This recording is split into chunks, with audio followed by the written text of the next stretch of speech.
Bienvenue tout le monde, tous les amis que je vois dans la salle.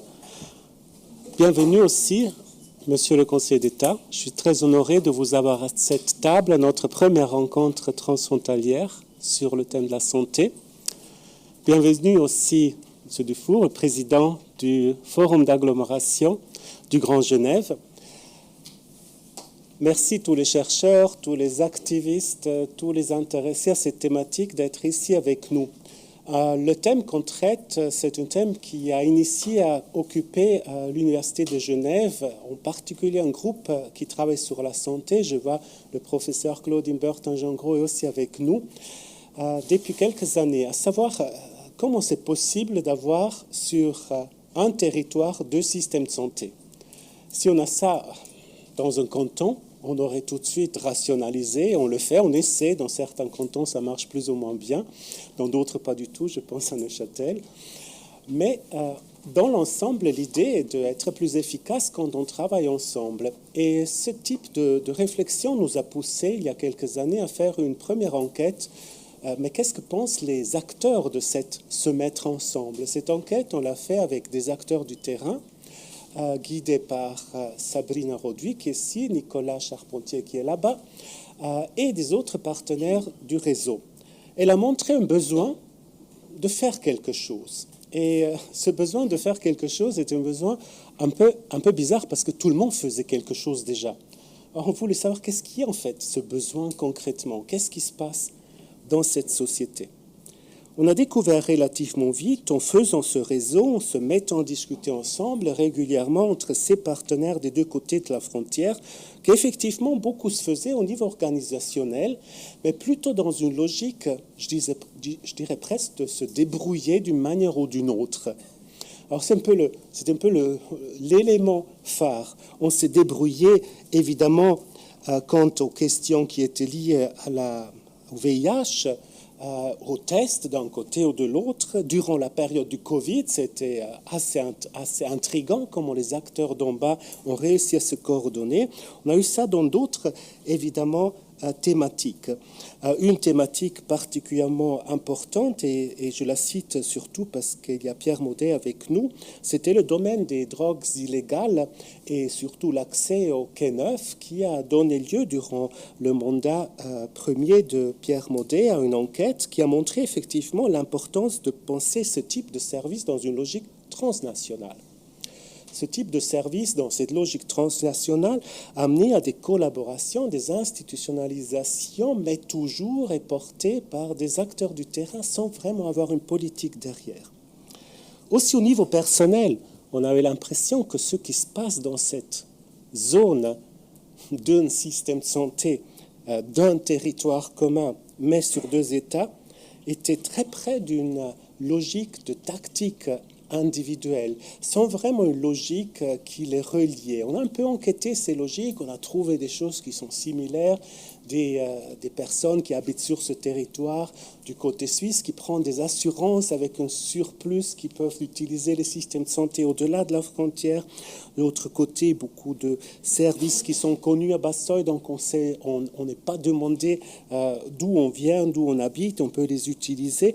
Donc on a vu beaucoup de tactiques d'utilisation de ce territoire pour des questions de santé. Les plus banales, c'est le dentiste, évidemment, que vous connaissez évidemment aussi des personnes qui sont autour de vous. Bien, entre débrouillardises des associations, des organisations, des hôpitaux et tactiques individuelles, se pose la question si c'est efficace ce qui se passe sur ce territoire. Or, la réponse n'est pas évidente, parce que quelquefois la débrouillardise marche mieux qu'une politique.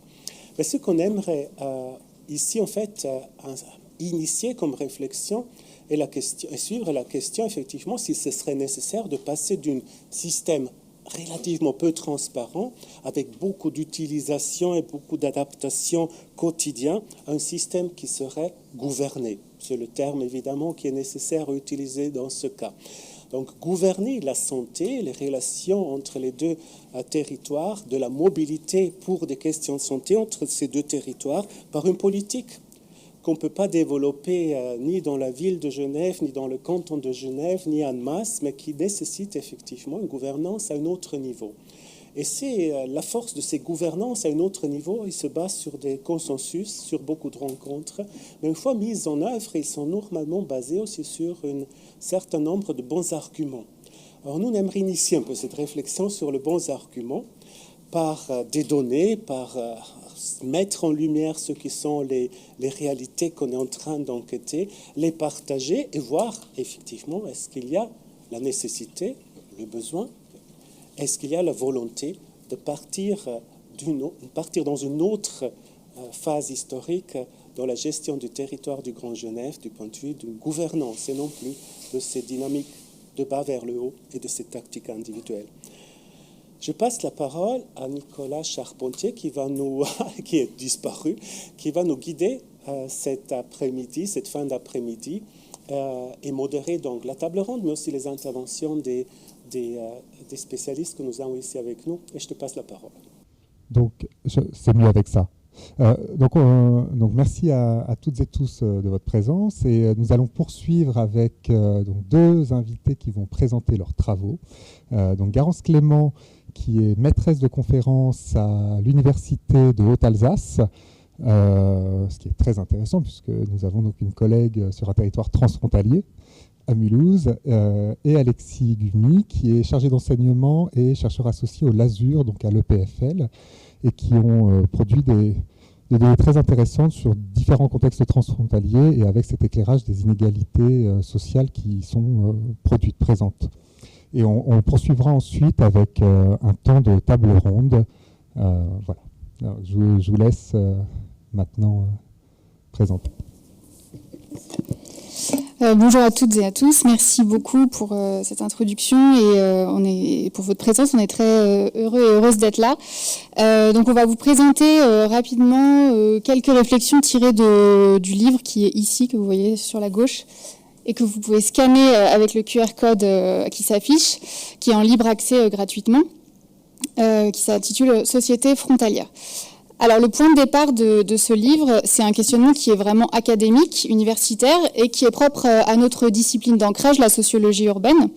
Et cette question, c'est celle des effets géographiques sur l'organisation de la société. Les effets de l'espace géographique sur l'organisation de la société. Donc c'est une question qui est présente depuis la naissance de la sociologie, qui naît avec l'avènement de la grande ville industrielle moderne, et on s'interroge sur ce que fait cette grande ville aux individus, à l'organisation sociale. Et avec ce livre, on s'est inscrit pleinement dans la continuité de ces interrogations, en se demandant qu'est-ce que ça fait d'habiter un territoire frontalier. Est-ce que les espaces frontaliers sont des espaces comme les autres, ou est-ce qu'ils ont des particularités, des singularités qui agiraient sur les individus, sur leur position sociale et sur la construction de leurs relations? Il existe en fait toute une littérature scientifique qui suggère que oui, les régions frontalières constituent des milieux de vie spécifiques, qu'il y a certaines choses qui n'adviendraient qu'aux frontières et qu'il existerait par conséquent une sorte de culture frontalière, donc qui pourrait notamment être celle dont parlait Sandro Catachin, de la débrouille, de la tactique mise en œuvre par les individus. Autrement dit, ça sous-entend que la frontière nationale aurait des effets suffisamment puissants pour produire des individus et des formes d'organisation sociale spécifiques. À l'inverse, on pourrait considérer qu'au contraire, il n'y a aucune raison de supposer que les régions frontalières doivent être extraits du reste de l'espace national, parce que ces espaces, en fait, finalement, ils sont jamais que frontaliers. Ils sont aussi urbains, ruraux, ça peut être des territoires résidentiels, productifs, ils peuvent être riches, pauvres. Ils sont aussi traversés par un ensemble de migrations qui sont présentes dans le reste du territoire.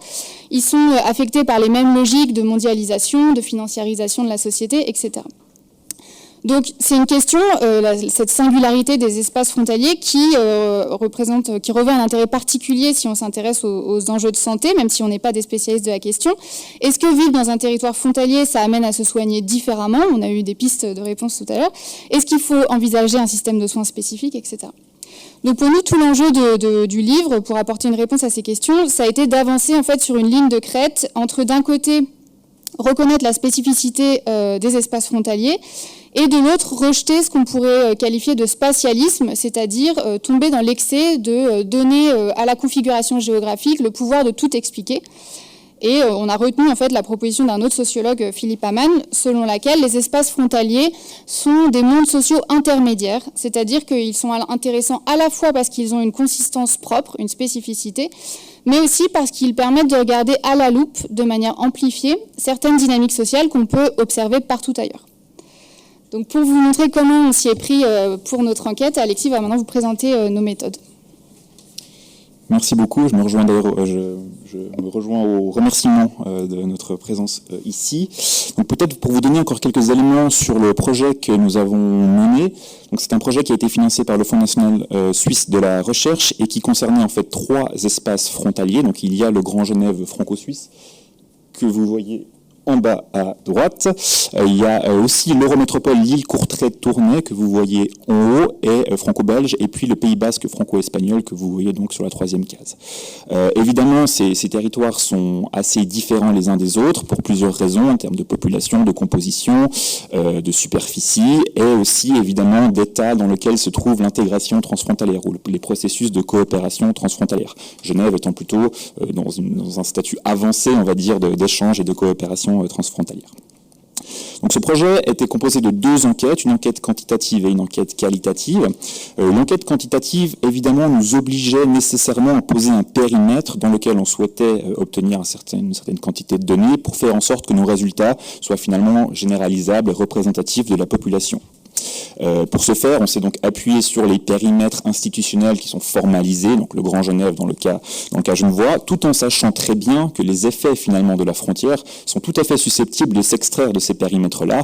On voit typiquement le cas d'Annecy, on sait que l'influence de la frontière franco-suisse se perçoit jusqu'à Annecy, bien qu'Annecy ne fasse pas partie finalement du périmètre officiel du Grand Genève.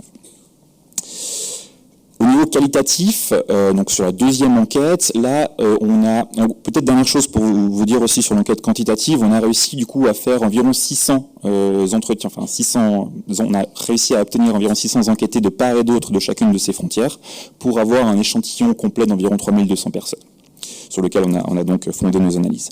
Au niveau qualitatif, cette fois, c'est environ 100 personnes qui ont été interrogées dans un processus qu'on appelle d'entretien biographique. Donc c'est un ensemble de questions qui sont structurées et qui nous permettent de comprendre toute la diversité finalement des modes de vie qui existent dans ces espaces-là.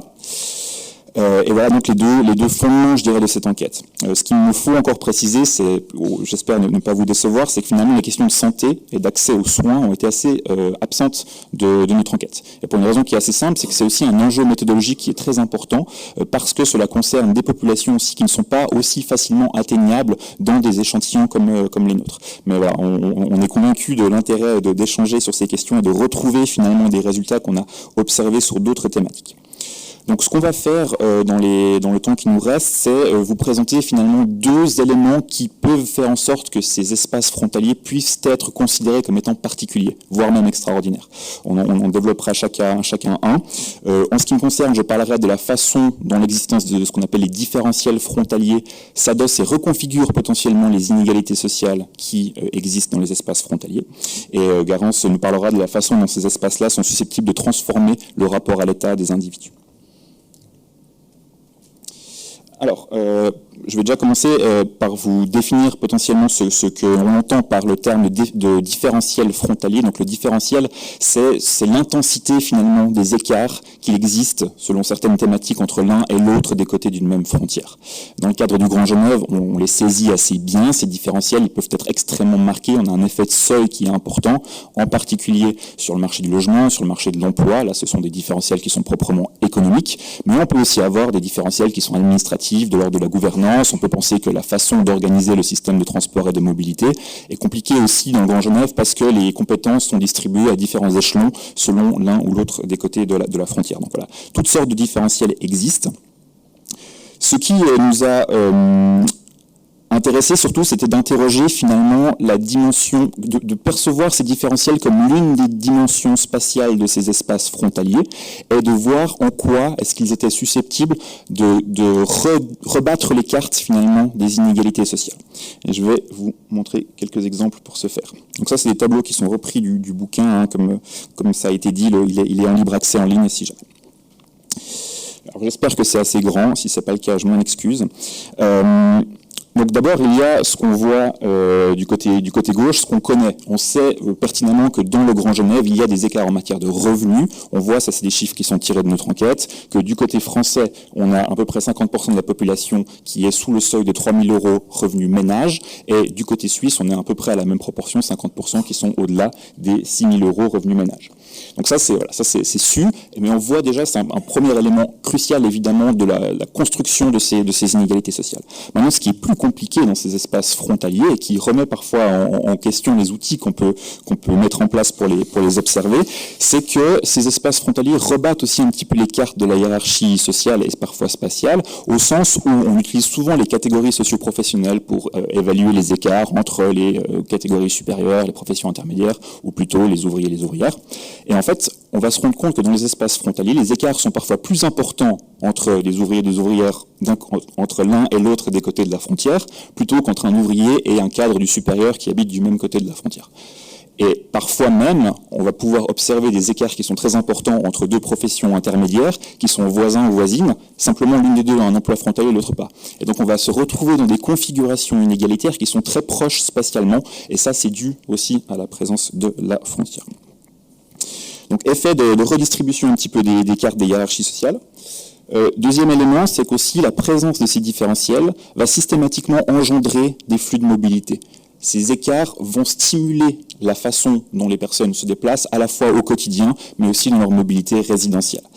Une chose qu'on a remarqué, c'est les chiffres qui est là entouré en rouge, c'est que du côté français du Grand Genève, on a 60% de notre enquête de personnes qui sont ce que nous avons appelé des personnes qui sont rapprochées, c'est-à-dire des personnes qui sont nées en France, mais dans une autre région, et qui sont arrivées à proximité de la frontière franco-suisse, souvent dans l'espoir de bénéficier d'un emploi frontalier.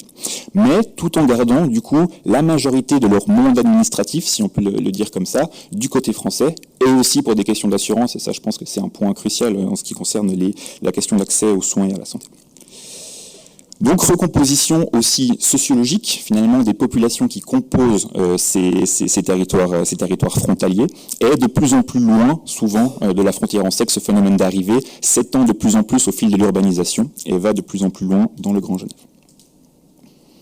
Et troisième et dernier exemple, c'est finalement, on parle beaucoup de la capacité de ces espaces frontaliers à être un ensemble de ressources parmi lesquelles les gens pourraient tirer, ils pourraient se saisir de ces ressources précisément parce qu'ils habitent à proximité d'une frontière et tirer un petit peu le meilleur des deux mondes.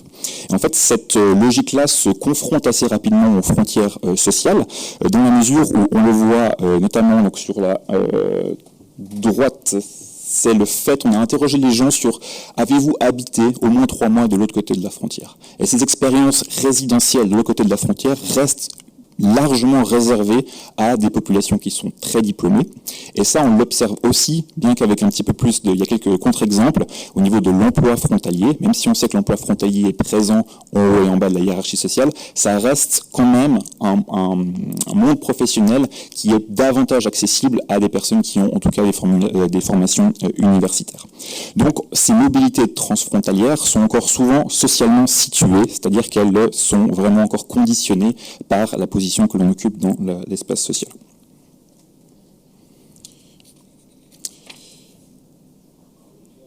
J'ai plus de slide en fait, mais voilà, je passe quand même.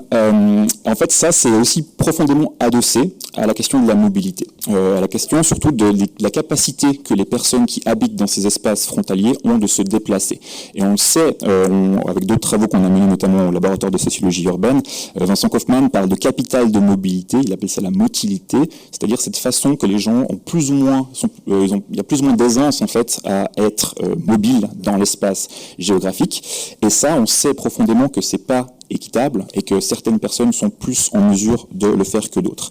Et de fait, on va pouvoir, dans les espaces frontaliers, on va pouvoir voir qu'en haut de la hiérarchie sociale, dans les professions plutôt les populations plus privilégiées, on va dire ça comme ça, sont en mesure de faire fructifier finalement ce capital de mobilité et de se saisir de ces divers avantages que proposent les espaces frontaliers. Ils vont souvent avoir ce qu'on appelle un usage complémentaire des espaces frontaliers, c'est-à-dire qu'ils vont utiliser l'autre côté de la frontière comme une façon de délocaliser une partie de leur mode de vie, que ce soit les loisirs, parfois le travail évidemment, parfois même la scolarité des enfants. Et on va vraiment jouer sur les avantages comparatifs que permettent de toucher finalement ces configurations frontalières. En bas de la hiérarchie sociale, notamment parmi les catégories populaires, c'est plus compliqué. La frontière nationale, bien qu'elle soit effacée spatialement, reste encore souvent un obstacle structurel aux capacités de se maintenir même en tout cas dans le cas du Grand Genève. Ça veut dire qu'on s'appuie aussi davantage sur les ressources locales, sur l'ancrage et sur la proximité, et donc sur les ressources qui sont disponibles au sein même de notre espace de vie. On sait par exemple des fois que l'emploi frontalier est une nécessité maintenant pour vivre du côté français du Grand Genève, tellement les prix ont augmenté aussi face aux dynamiques générales du Grand Genève. Donc ça ne veut pas dire qu'il n'y a pas de mobilité au sein des classes populaires. En revanche, ces mobilités sont davantage utilitaires, c'est-à-dire qu'on joue un petit peu de façon stratégique sur les petits écarts de prix qu'il existe sur l'essence notamment, d'autant plus que l'on connaît bien le territoire et qu'on y a vécu longtemps, pour essayer de se maintenir. Et ce que ça montre, c'est que les politiques d'augmentation des mobilités en général ont aussi pour risque d'avantager certaines catégories de la population, parfois au détriment d'autres, et en plus que ces usages qui sont différenciés du Grand Genève vont rester le plus souvent, c'est pas toujours le cas, mais le plus souvent, c'est ce qu'on observe, fonctionnels. C'est-à-dire qu'ils vont rarement s'adosser à un espèce d'ancrage affectif au Grand Genève. On peine encore à faire que les gens soient attachés au Grand Genève dans son ensemble, plutôt qu'à son canton ou à son pays de résidence. Et en comparant du coup nos différents terrains, on s'est rendu compte que ces inégalités dont je vous ai parlé sont les plus présentes dans nos trois cas dans le cadre du Grand Genève. Ce qui peut paraître paradoxal parce qu'on sait par ailleurs que le Grand Genève est aussi un exemple de coopération transfrontalière. On nous l'envie, notamment dans la littérature académique. C'est souvent vu comme étant un modèle finalement à suivre, mais qui n'empêche pas finalement ces inégalités sociales d'apparaître et de se reconfigurer.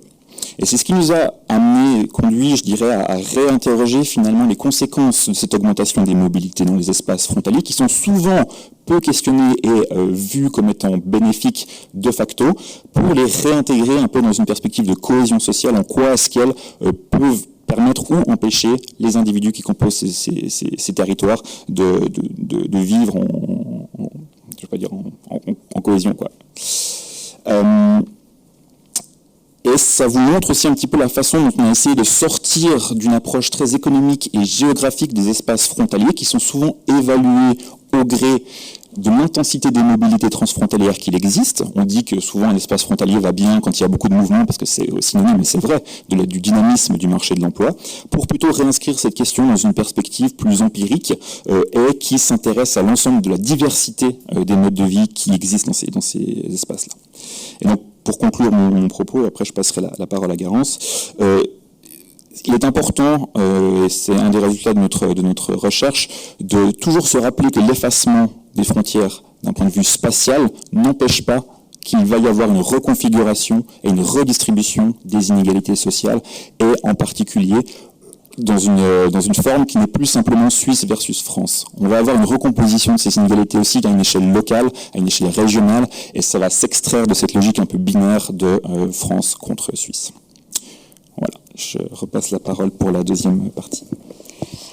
Donc Alexis a exposé une première spécificité qui ressort de notre enquête qui est celle de l'existence de différentiels exacerbés dans les espaces frontaliers. Un deuxième élément sur lequel on voulait insister, c'est que ces différentiels, ils se matérialisent au quotidien dans la vie des habitants et ça va les amener à se confronter de manière très ordinaire à ce qu'on peut appeler la réalité de l'État. Alors qu'est-ce qu'on entend par là ? Parce qu'il y a des différentiels, parce que les systèmes économiques, juridiques, fiscaux ne sont pas les mêmes entre les deux pays qui composent un espace frontalier, les individus, quand ils se déplacent, vont observer, remarquer un ensemble de repères et de signes ou de formes physiques, matérielles, qui leur indiquent qu'ils sont en train de quitter leur territoire national et d'arriver dans un autre territoire.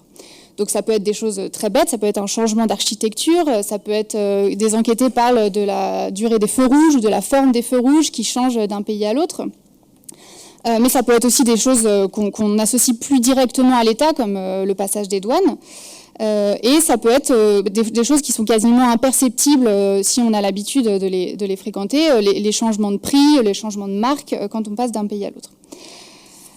Donc, la vie dans les espaces frontaliers, une autre spécificité qu'elle recouvre, c'est qu'elle confronte directement les individus à l'État. De la même manière, la nécessité, dans le cas du Grand Genève, de connaître par exemple les taux de change entre le franc suisse et l'euro, d'avoir parfois 2 porte-monnaies dans son sac pour pouvoir aller faire ses courses de manière pratique à travers la frontière. Tout ça participe aussi d'un apprentissage de la part des habitants de ce que veut dire l'État, de ce qu'est le pouvoir régalien de contrôler la monnaie par l'État. Donc c'est une familiarisation, une sorte de socialisation qui s'opère au carrefour de 2 territoires nationaux.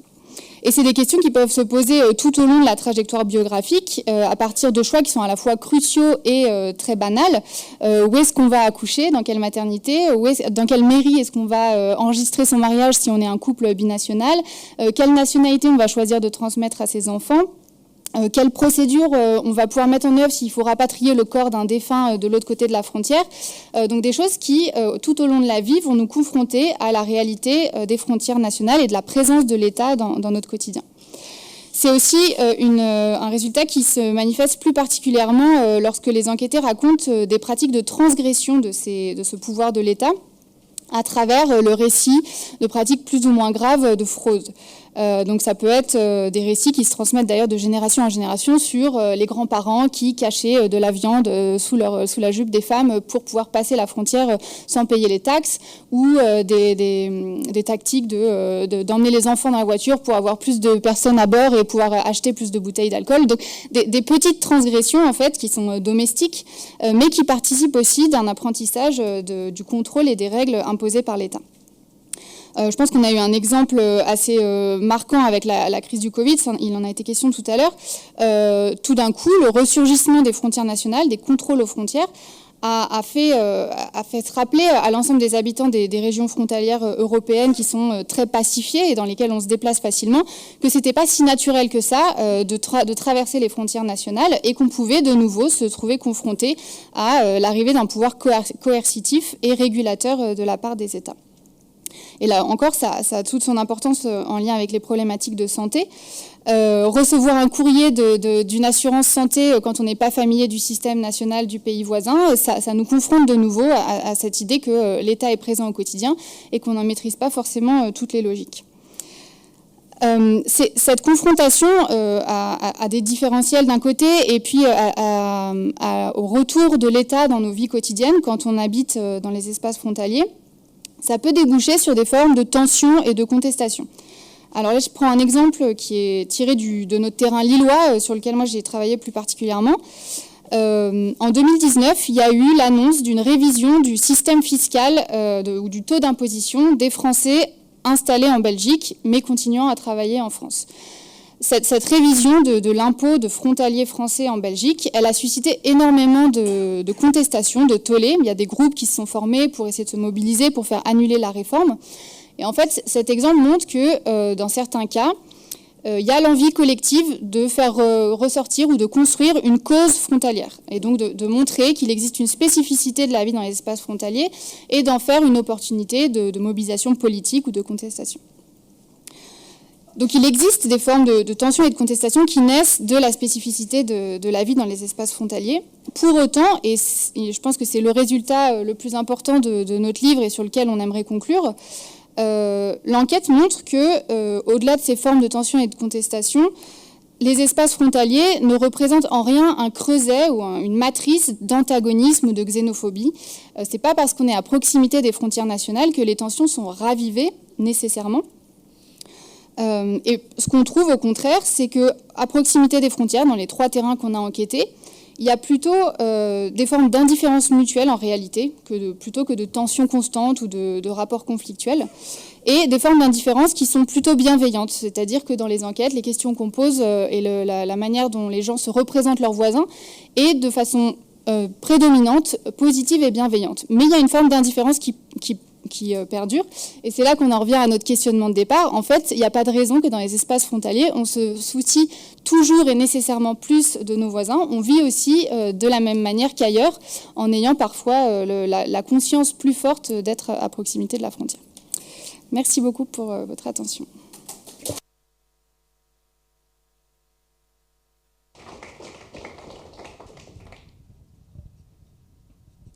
Alors, merci beaucoup. Je vous propose qu'on prenne un temps maintenant d'échange, si vous avez des questions à poser ou des reformulations nécessaires. Et ensuite, on passera en mode plus table ronde avec nos autres invités.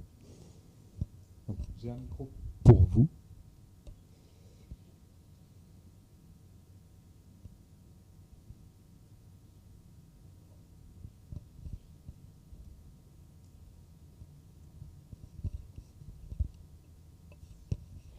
Bonjour, merci beaucoup. Est-ce que le fait qu'il y ait un changement de langue changeait un petit peu les choses? Parce que c'est vrai qu'il y a deux territoires qui sont francophones, côté lillois, côté Genève, et le côté Pays Basque, où il y a quand même un changement de langue, mais aussi une autre langue commune des deux côtés. Est-ce que ça changeait des données sociologiques sur ce territoire? Pardon, il faut que je me présente. Je suis Émilie Pied, je suis médecin infectiologue au centre hospitalier Annecy-Genevois et pratiquant notamment à Saint-Julien-Genevois, donc dans la zone concernée. Merci pour votre question. Ça nous permet de préciser d'ailleurs, parce qu'on n'a pas été très poli, on n'a pas présenté les autres auteurs et autrices du livre, mais ça nous permet de préciser qu'on n'était pas que tous les deux, et que parmi nous, dans l'équipe, il y avait aussi Ander Odikana, qui est originaire du Pays Basque, et qui a permis de faire des entretiens, notamment en langue basque, et qui, lui, s'est plus concentré sur ce qui se passait sur ce terrain. Et très clairement, par rapport en particulier au terrain genevois et dans une certaine mesure au terrain lillois, c'est vrai que la question de la langue, de l'identité culturelle prenait beaucoup le pas sur d'autres logiques, même si les questions résidentielles, de résidence secondaire par exemple dans le Pays Basque se posaient aussi. Mais c'est vrai qu'il y avait, pour les personnes notamment qui étaient originaires de la région, dont les parents étaient aussi originaires de la région, toujours cette question de l'identité culturelle et linguistique qui pouvaient être recomposés à travers les passages de la frontière. Donc c'était pas la même chose d'être basque côté espagnol et basque côté français, et donc ça pouvait faire ressortir d'autres logiques. Et ça se pose quand même un petit peu dans le terrain lillois, puisqu'il y a quand même une partie qui est flamande, et où on peut faire l'expérience d'une autre altérité quand on va en Wallonie ou en Flandre. Et il y a aussi, comme c'est plus fédéral, d'autres règles. On peut voir l'État aussi ressurgir différemment en Wallonie ou en Flandre quand on s'y déplace. Donc oui, ça a quand même aussi son effet. Juste peut-être pour compléter aussi là-dessus, c'est pas des choses qu'on a pu présenter ici, mais dans notre questionnaire, il y avait aussi des éléments sur les formes de discrimination auxquelles avaient pu faire face les individus. Et on avait aussi intégré non pas seulement la question de langue, mais de l'accent. Et on s'est aussi rendu compte que dans certaines régions, et notamment le Grand Genève, où la langue est partagée, il y a des formes d'altérisation qui peuvent se faire à partir non pas de la langue proprement parlée, mais de la façon de parler, de l'accent, etc. Donc il n'y a pas forcément besoin, entre guillemets, qu'il existe deux langues différentes au sein d'un espace frontalier pour que des jeux, effectivement, d'identité culturelle comme ça qui apparaissent. Mais c'est vrai que dans le cas lillois, forcément, ça conditionne aussi un petit peu la coopération transfrontalière, dans le sens où la frontière linguistique est presque plus forte finalement que la frontière nationale entre le côté français et le côté wallon. Donc,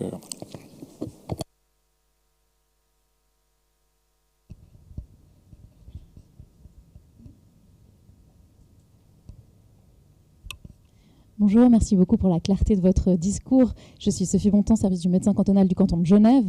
Je voulais vous demander deux choses. La première chose, c'est est-ce que dans notre région transfrontalière à nous qui nous intéresse aujourd'hui, il y avait des enjeux d'assurance santé qui étaient plus complexes à gérer pour les habitants que France-Belgique ou France-Espagne qui auraient des assurances européennes ou quelque chose comme ça. Et ma deuxième question, et après du coup je peux rendre le micro directement, est-ce que vous avez pu questionner les personnes sur la perception de la qualité des soins de part et d'autre de la frontière?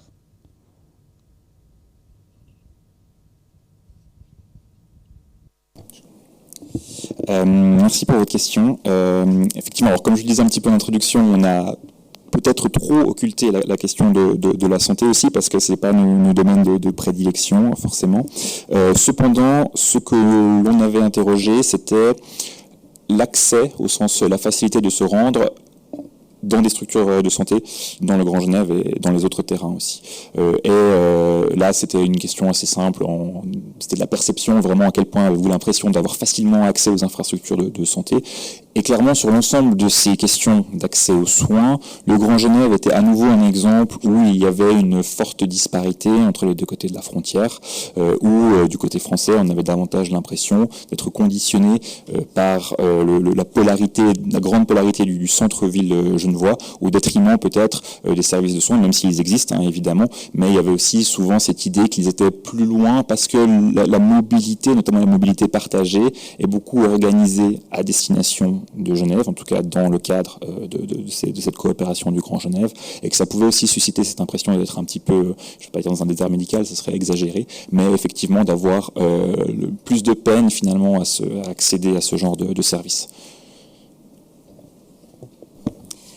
Et sans être spécialiste, tout ce que je sais, mais je parle sous contrôle des vrais spécialistes, c'est que d'après ce que je comprends, dans l'espace frontalier franco-belge, il y a les coopérations transfrontalières qui sont parmi les plus développées en Europe en matière de santé. J'ai cru comprendre que c'est un exemple en la matière. Alors je crois que ça se concentre surtout sur la question des infrastructures. Il y a notamment l'hôpital de Tourcoing qui peut être utilisé de manière assez fluide par les habitants de part et d'autre de la frontière. Il y a aussi donc la couverture santé européenne. J'ai l'impression que ce qui se pose là-bas comme ici, c'est quand les États obligent à souscrire à une assurance complémentaire ou pas.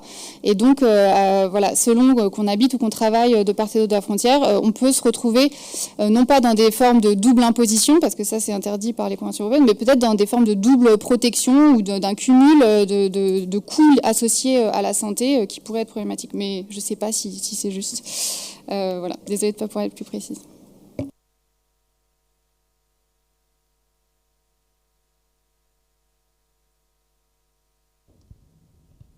Est-ce qu'il y aurait d'autres questions? Oui. Oui, merci de votre exposé, Bernard Gault, Forum d'agglomération du Grand Genève. Est-ce que dans votre enquête, vous avez pu mesurer le rôle, par exemple, de groupement? Je pense au groupement des frontaliers. Est-ce que ça contribue à rapprocher les gens? Est-ce que c'est simplement un syndicat de protection des salaires des frontaliers? Est-ce que ce genre d'institution, ça a un rôle? Est-ce que vous avez pu le mesurer? Alors, merci pour votre question. Effectivement, je pense que c'est une question qui est importante. En ce qui me concerne, je parlerai du coup surtout de l'enquête quantitative. Ce qu'on a interrogé, sans vraiment observer du coup plutôt les causes de ce résultat-là, c'est à quel point les gens se sentaient attachés au Grand Genève dans sa forme transfrontalière.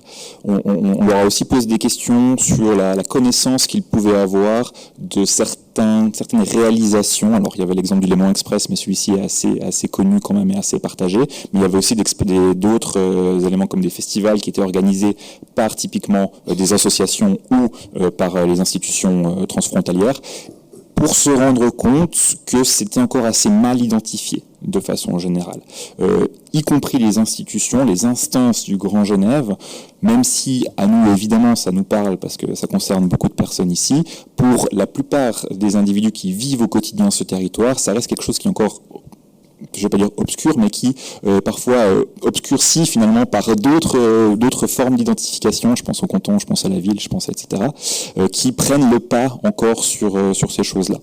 Donc voilà pour un premier élément de réponse. Pour le groupement des frontaliers, je ne sais pas précisément, mais je crois que ce qu'on peut dire, c'est que quand même les formes d'organisation collective, voire de syndicats qui prendraient une dimension transfrontalière sont très rares dans les trois terrains. Et donc, en fait, c'est vrai que la défense des intérêts des travailleurs, que ce soit pour les salaires ou on s'était interrogé à un moment sur la question des cheminots et de leurs conditions de travail différenciées entre la France et la Suisse, est pas très développée en réalité. Donc, il y a quand même plutôt une structuration nationale de la défense des intérêts des travailleurs que transnationale, même s'il y a quelques formes qui émergent. Voilà, tout ce que je peux dire, c'est que c'est quand même pas, je pense que les gens ne s'investissent pas autant dans les organisations transfrontalières que nationales. Et pour autant, juste encore une chose, j'y pense, on sait que dans le Grand Genève, il y a les sites qui apprennent aux gens à devenir frontaliers ou frontalières, qui nous indique aussi à quel point est-ce que pour certaines personnes, en fait, on se découvre frontalier ou frontalière. C'est-à-dire qu'on n'envisage pas l'ensemble des conséquences, notamment administratives, que ça peut avoir d'être à cheval entre deux pays. Ce qui fait qu'effectivement, ces groupes et ces associations peuvent aussi avoir ce rôle-là d'expliquer finalement ce que c'est, éventuellement les risques que ça concourt d'obtenir ce genre de statut.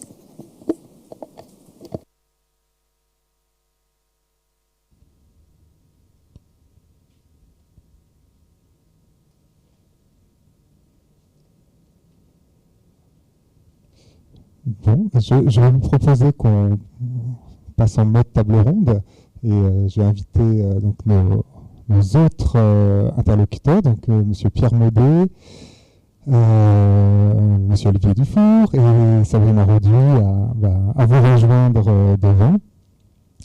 Donc je voulais aussi préciser qu'on est une audience très diversifiée avec des représentants institutionnels, des universitaires, des acteurs de terrain, que ce soit associatifs ou du monde hospitalier, et, ce qui est vraiment très intéressant pour nous ce soir. Je voulais aussi préciser que nous n'avons pas qu'un seul élu parmi nous, vous n'êtes pas le seul, je vais quand même le préciser. Nous avons monsieur Avilés qui est élu à la ville d'Annemasse. Voilà, donc nous avons également un représentant du côté français. Voilà, donc la table ronde va nous permettre de glisser dans le champ de la santé, après ce topo extrêmement intéressant qui nous a mis au cœur des phénomènes d'inégalité sociale dans un espace transfrontalier. Voilà, on va interroger ces mêmes phénomènes, mais dans le champ de la santé. Donc, pour commencer, je proposais à Sabrina Roduit, qui est collaboratrice scientifique à l'Université de Genève, peut-être de prolonger cette présentation et de partager avec nous des résultats de l'Observatoire transfrontalier des inégalités sociales de santé, donc dans ce champ de la santé. Et en gros, ma question, c'est est-ce que nous retrouvons des mécanismes un peu similaires de production d'inégalités sociales en matière d'accès aux soins, à la santé, et aussi à l'inverse, est-ce que tu observes des différences avec ces travaux qui ont été présentés avant? Merci. Donc j'ai l'honneur d'inaugurer cette phase de table ronde et je vais tenter de répondre aux questions. Je remercie aussi Alexis et Garance pour cette présentation sur ces espaces transfrontaliers parce qu'évidemment, il y a des similitudes qu'on retrouve, nous, dans les travaux de l'Observatoire en ce qui concerne la forte présence d'inégalités sur le territoire et donc ces différentiels que vous montrez, même si vous avez précisé que vous n'étiez pas complètement ancré sur le champ de la santé, vous l'avez montré à d'autres niveaux, on les retrouve bien entendu quand on s'intéresse à l'enjeu de l'accès aux soins. Alors je dirais qu'une des particularités des travaux de notre observatoire, qui a été initié en particulier depuis l'année dernière, par rapport aux travaux que vous avez faits, c'est d'étudier la perspective des personnes les plus vulnérables sur le territoire. Donc en particulier des personnes dont les trajectoires de vie ou de santé se retrouvent à la marge, on peut dire, des personnes habituellement représentées dans les enquêtes classiques populationnelles. Donc là, vous avez montré sur des chiffres assez impressionnants, 3000 enquêtés sur les 3 territoires. Ce sont des personnes résidentes, officiellement, j'imagine, avec des échantillons stratifiés. Voilà, nous, on n'a pas ce niveau-là de représentativité.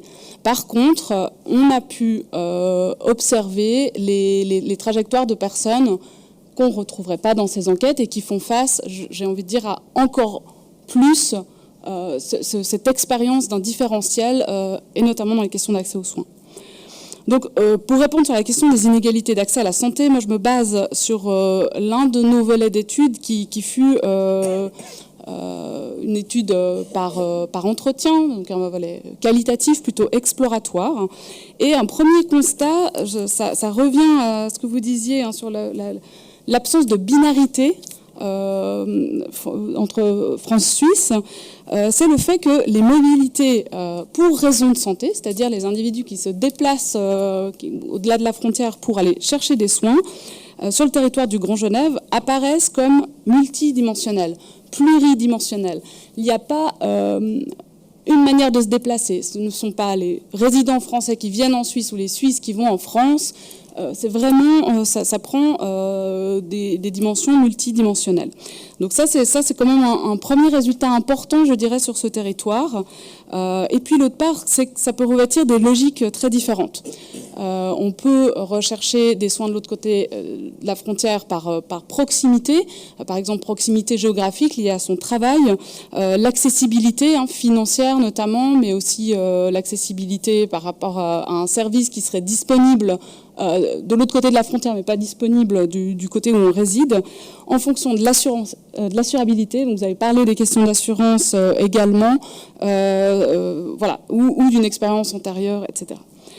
Le deuxième constat, et qui rejoint parfois ce que vous avez nommé ces différentiels de santé en raison des conditions socio-économiques des personnes, c'est que cet espace frontière, le territoire du Grand Genève, ce qu'on a pu constater, c'est qu'il constitue un espace d'opportunité pour certaines personnes, mais que ces opportunités sont liées à des caractéristiques, à certaines formes de capitaux des personnes. Donc là, on retrouve ce que vous avez nommé capitaux économiques, de motilité, la capacité des personnes de se mouvoir sur un territoire donné, en termes de ressources financières, en termes de connaissance des dispositifs. Et ça, vraiment, pour certains, on retrouve cette idée qu'on peut profiter, entre guillemets, d'un territoire avec une offre de santé plus globale que si on résidait, on se limitait au territoire national.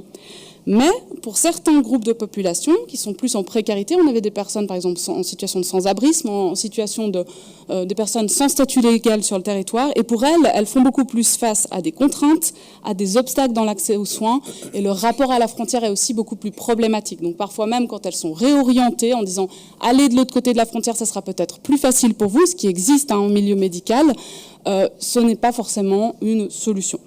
Je sais pas, je vais peut-être m'arrêter là. Où est-ce que je poursuis sur d'autres, peut-être encore deux petites choses. Si tu le dis comme ça, j'ose pas t'interrompre. Donc voilà, peut-être. Alors rapidement, je pense qu'il y a encore deux dimensions qui sont à considérer lorsqu'on essaie de comprendre les opportunités et les obstacles sur le territoire en matière d'accès aux soins. La première dimension, c'est est-ce que la personne a la capacité d'accéder aux services de santé dans le pays dans lequel elle réside. Et là, les obstacles peuvent être nombreux, comme on le disait, administratifs, liés au statut de séjour, institutionnels, liés à l'assurance, culturels aussi. Ça peut être le cas, la langue, on en a parlé également. Et puis la seconde, c'est sa capacité à se déplacer et franchir la frontière, éventuellement pour recourir aux soins, mais de manière plus générale. Et si on regarde un peu ces deux dimensions, on se retrouve, nous, dans notre analyse, à pouvoir voir 4 types de parcours ou 4 types de profils de personnes. On aurait les personnes dans un premier type, c'est des idéotypes, on va dire, mais ça fait écho à des exemples qu'on a vus, des personnes qui ont un accès aux soins assuré et aisé dans le pays où ils résident, et qui, de plus, ont la capacité de traverser la frontière. Et pour elles et eux, c'est vraiment ce champ d'opportunité qui se profile. J'ai noté quelque part, je ne le retrouve plus, mais comme vous le disiez, qui peuvent finalement avoir cette motilité, avoir cette capacité à se débrouiller et à trouver des solutions, par exemple pour trouver des spécialistes là où il y a plus de délais dans le pays où elles résident, ou pour avoir un dépistage anonyme si elles ne veulent pas le faire là où elles résident, etc. Il y a vraiment cette possibilité de bénéficier de tout ça. Pour le second type de personnes, c'est les personnes qui ont un accès dans le pays de résidence, mais qui ne peuvent pas, pour des raisons, des obstacles administratifs ou institutionnels, qui ne peuvent pas facilement franchir la frontière. Et donc cette frontière représente un obstacle, et parfois lorsqu'il y a besoin de traverser un territoire, comme je pense à des personnes qui résident sur le pays de Gex, qui ont besoin de soins, qui doivent aller en Haute-Savoie parce qu'il n'y a pas les services, mais qui ne peuvent pas traverser la Suisse, je vais faire une bêtise, là, on est face à des contraintes aussi liées à la frontière. On a également des personnes qui, à l'inverse, peuvent franchir la frontière, dont l'accès aux soins est difficile dans leur pays de résidence, mais peuvent franchir la frontière. Et puis finalement, on a un quatrième type, je vais un peu plus vite, où la personne présente des difficultés à la fois pour obtenir des soins dans son pays de résidence, mais qui ne peuvent pas non plus franchir cette frontière. Donc, ils bénéficient en fait d'un complet système de contraintes. Et c'est finalement pour elles où je pense qu'il y a vraiment matière à réfléchir, à trouver des solutions communes dans la collaboration entre institutions de santé et dans les politiques de santé pour pouvoir permettre un projet d'accès aux soins transfrontaliers, de réfléchir comment ce territoire pourrait devenir plus des opportunités pour elles et eux aussi que des contraintes. Voilà, je m'arrête là cette fois-ci. Merci. Donc, je pense que c'est effectivement éclairant et ça complète ce panorama des inégalités sociales qu'on peut observer sur le territoire. Donc pour poursuivre, les questions que j'ai avec moi sont basées sur ce qui était ressorti du séminaire qu'on avait organisé l'année passée, le séminaire de lancement de l'Observatoire. Et donc, c'est une synthèse de ce qui a été discuté avec essentiellement des acteurs de terrain hospitaliers ou associatifs de part et d'autre de la frontière. Et une des attentes était d'une plus grande... Alors, je vais m'adresser à vous, Monsieur Maudet, et ensuite à toi, Olivier. Il y a une attente d'une plus grande communication entre représentants politiques de part et d'autre de la frontière en matière de santé, de la part des acteurs, des actrices sociaux, des professionnels de santé, et aussi que ça fasse l'objet d'un dialogue entre toutes ces parties afin de cheminer vers un diagnostic partagé en matière de santé. À ma connaissance, nous n'avons que le CRFG, donc le comité régional franco-genevois, qui, dans ses prérogatives, a les questions de santé. Et face à ces attentes des acteurs, actrices de terrain, selon vous, comment le CRFG, est notre instance, puisque les questions d'inégalité relèvent aussi du champ de la cohésion sociale, pourrait répondre à cette attente de dialogue transfrontalier en matière de santé, le rendre visible, et selon vous, comment ce dialogue pourrait inclure la société civile? Bien. Vaste question. Merci. Bonsoir à toutes et tous. Il y a plusieurs questions. C'est une question tiroir. Il y a une question de gouvernance, il y a une question d'effectivité, puis il y a une question après, c'est par là que je veux commencer, qui est celle de savoir si, à l'image d'autres domaines d'activité de la vie courante, on a un vrai espace transfrontalier quand on parle de la santé. Moi, j'ai la perception, mais elle est très personnelle, d'un bassin de vie partagé. Cette perception, elle est renforcée avec ma casquette de ministre des Mobilités, qui a fait l'objet de quelques remarques ici. Mais c'est vrai que lorsqu'on parle de santé, la perception d'un même bassin de vie ou d'une même communauté de destin, elle n'est pas vraiment au rendez-vous. Il ne faut pas se cacher. Lorsqu'on invoque les questions de santé dans le domaine transfrontalier, sauf circonstances exceptionnelles comme celle du Covid qui a permis en quelques heures, parce qu'on s'est rappelé à ce moment-là qu'on avait grosso modo 60% des employés des Hugues qui proviennent de France voisine, qu'il fallait ouvrir les douanes qui avaient été fermées dans l'intervalle, mais ils ont, sauf situation urgente, c'est en général pour des sujets plutôt de fâcherie qu'on évoque les questions de santé. C'est par exemple la problématique qui s'accroît, mais on va y revenir sans doute tout à l'heure, du recrutement et de la formation de personnel soignant. C'est par exemple le fait qu'on se heurte assez rapidement, et ça je le vois à un niveau politique, lorsqu'on parle de coopération transfrontalière en matière de santé, à la réalité de deux systèmes politiques, fiscaux, administratifs, et surtout sous l'angle des caisses maladies, totalement différents, qui rendent la frontière quand même assez imperméable.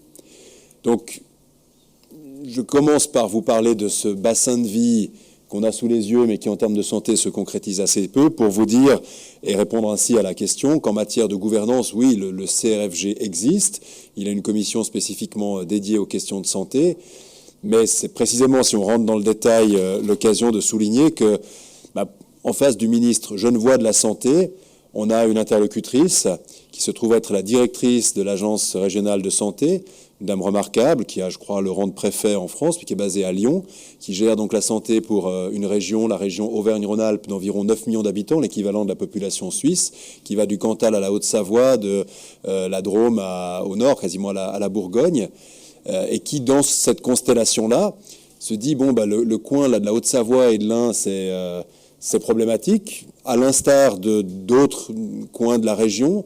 Pour être honnête, vous n'osiez pas parler de désert médical, mais c'est un désert médical. Le Pays de Gex, c'est un désert médical. Pas à la Haute-Savoie, mais on pourrait y venir tout à l'heure, il y a aussi des difficultés. Mais donc, pour cette interlocutrice, encore une fois, d'une grande qualité, qui s'appelle Madame Courrèges, avec laquelle je travaille depuis 1 an et demi, et qui a une compétence décisionnelle au niveau français, parce que la santé au niveau français, c'est d'abord une compétence de l'État. Après, comme toujours, dans le millefeuille administratif, on trouve des compétences à droite à gauche. Mais pour cette personne-là, il faut imaginer que l'interlocuteur cantonal, l'interlocutrice Auvergne-Rhône-Alpes, eh bien, se retrouve dans des constellations complètement différentes. Et pour vous illustrer un peu, je vais essayer d'être le plus concret possible, les problématiques auxquelles on se confronte, on a à Genève un hôpital universitaire de premier plan, qui a une capacité dans les spécialités de pointe, je peux prendre ici par exemple la chirurgie pédiatrique, l'oncologie et autres, de satisfaire à une demande qui va largement au-delà de la population qui réside sur le territoire, des 525 000 habitants de Genève, mais qui ne peut pas accueillir, pour des motifs d'assurance, par hypothèse, un jeune enfant qui devait se faire opérer du cœur, qui se trouve à vol d'oiseau à 5 km de l'hôpital, à Collonges-sous-Salève, lequel devra aller à Lyon ou à Grenoble ou à Clermont, enfin peu importe, ailleurs dans la région. Et donc les difficultés auxquelles on se heurte, c'est des difficultés de cette nature-là qui rendent la difficulté de matérialiser l'espace commun très réelle. Donc on a des conventions, il y en a 3. Il y a une convention cadre qui date de 2016. Et dans le cadre de cette convention cadre, on a réalisé 3 sous-conventions, appelons-les comme ça. Une qui tombe sous le sens, qui plaide pour la prise en charge, dans le cas d'urgence vitale, de personnes sur une logique de proximité. Donc vous êtes français de France ou français travaillant en Suisse et vous avez un AVC à côté de l'hôpital cantonal, mais évidemment qu'on ne va pas vous renvoyer de l'autre côté de la frontière. Et il y a une logique de prise en charge immédiate. Ça tombe sous le sens, et j'imagine que c'est valable dans la plupart des régions transfrontalières. Vous avez, c'est pour dire le degré de spécialité en matière de néphrologie, donc dialyse pointue, la possibilité d'accueillir des patients français sur le territoire genevois, aux hôpitaux universitaires. Ça se compte sur les doigts, j'allais dire, des 2 mains, mais même pas, d'une seule main par année. Donc on a quelques cas très isolés où les conventions s'opèrent, mais c'est là qu'on voit que la différence financière entre ce que prend en charge l'assurance française et ce que coûte le traitement fait qu'on est dans 2 mondes totalement parallèles. Et puis un 3e exemple, je parle sous le contrôle de Madame Maille, qui est présente ici, qui est la directrice des affaires extérieures des hôpitaux universitaires de Genève, ce qu'on appelle le caisson hyperbare, c'est ça, c'est-à-dire une prise en charge dans des cas très spécifiques de personnes qui se sont noyées ou qui sont... Ça peut être pour des accidents de plongée, mais ça c'est plus sur l'urgence, ou alors des prises en charge électives dans le... Voilà. Mais lié donc à l'équipement qu'on appelle caisson hyperbare, très très très particulier.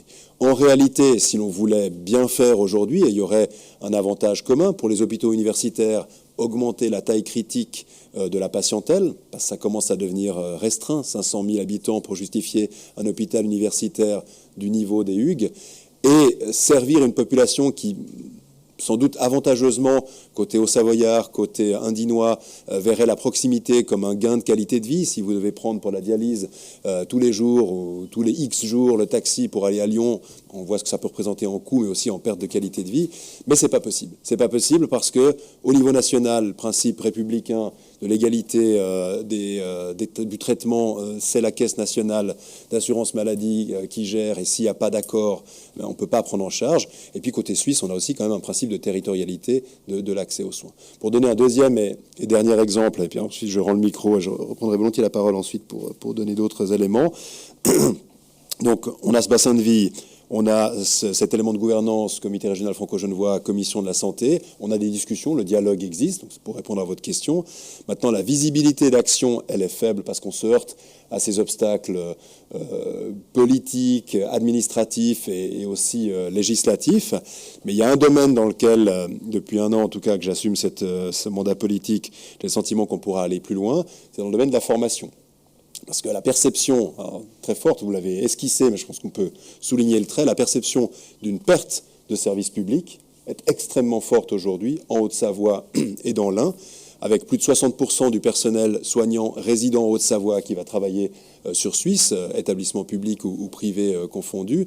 Et donc avec, mais je le vis aussi dans le domaine des transports, avec l'absorption, le siphonnage des conducteurs de bus, par exemple, des personnes qui ont suivi une formation en France, qui au bout de quelques années, parfois au bout de quelques mois, c'est là que c'est vraiment problématique, migrent pour un salaire 3 à 4 fois supérieur de l'autre côté de la frontière et constituent une perte qualitative en termes de services publics de l'autre côté de la frontière. Ça s'est accéléré massivement. Vous l'avez décrit aussi tout à l'heure, on a maintenant une importation, disons-le comme ça, de population française, mais qui vient de très loin, Picardie, sud de la France, etc., aux abords de la couronne genevoise, pour ensuite déployer leur activité professionnelle côté suisse.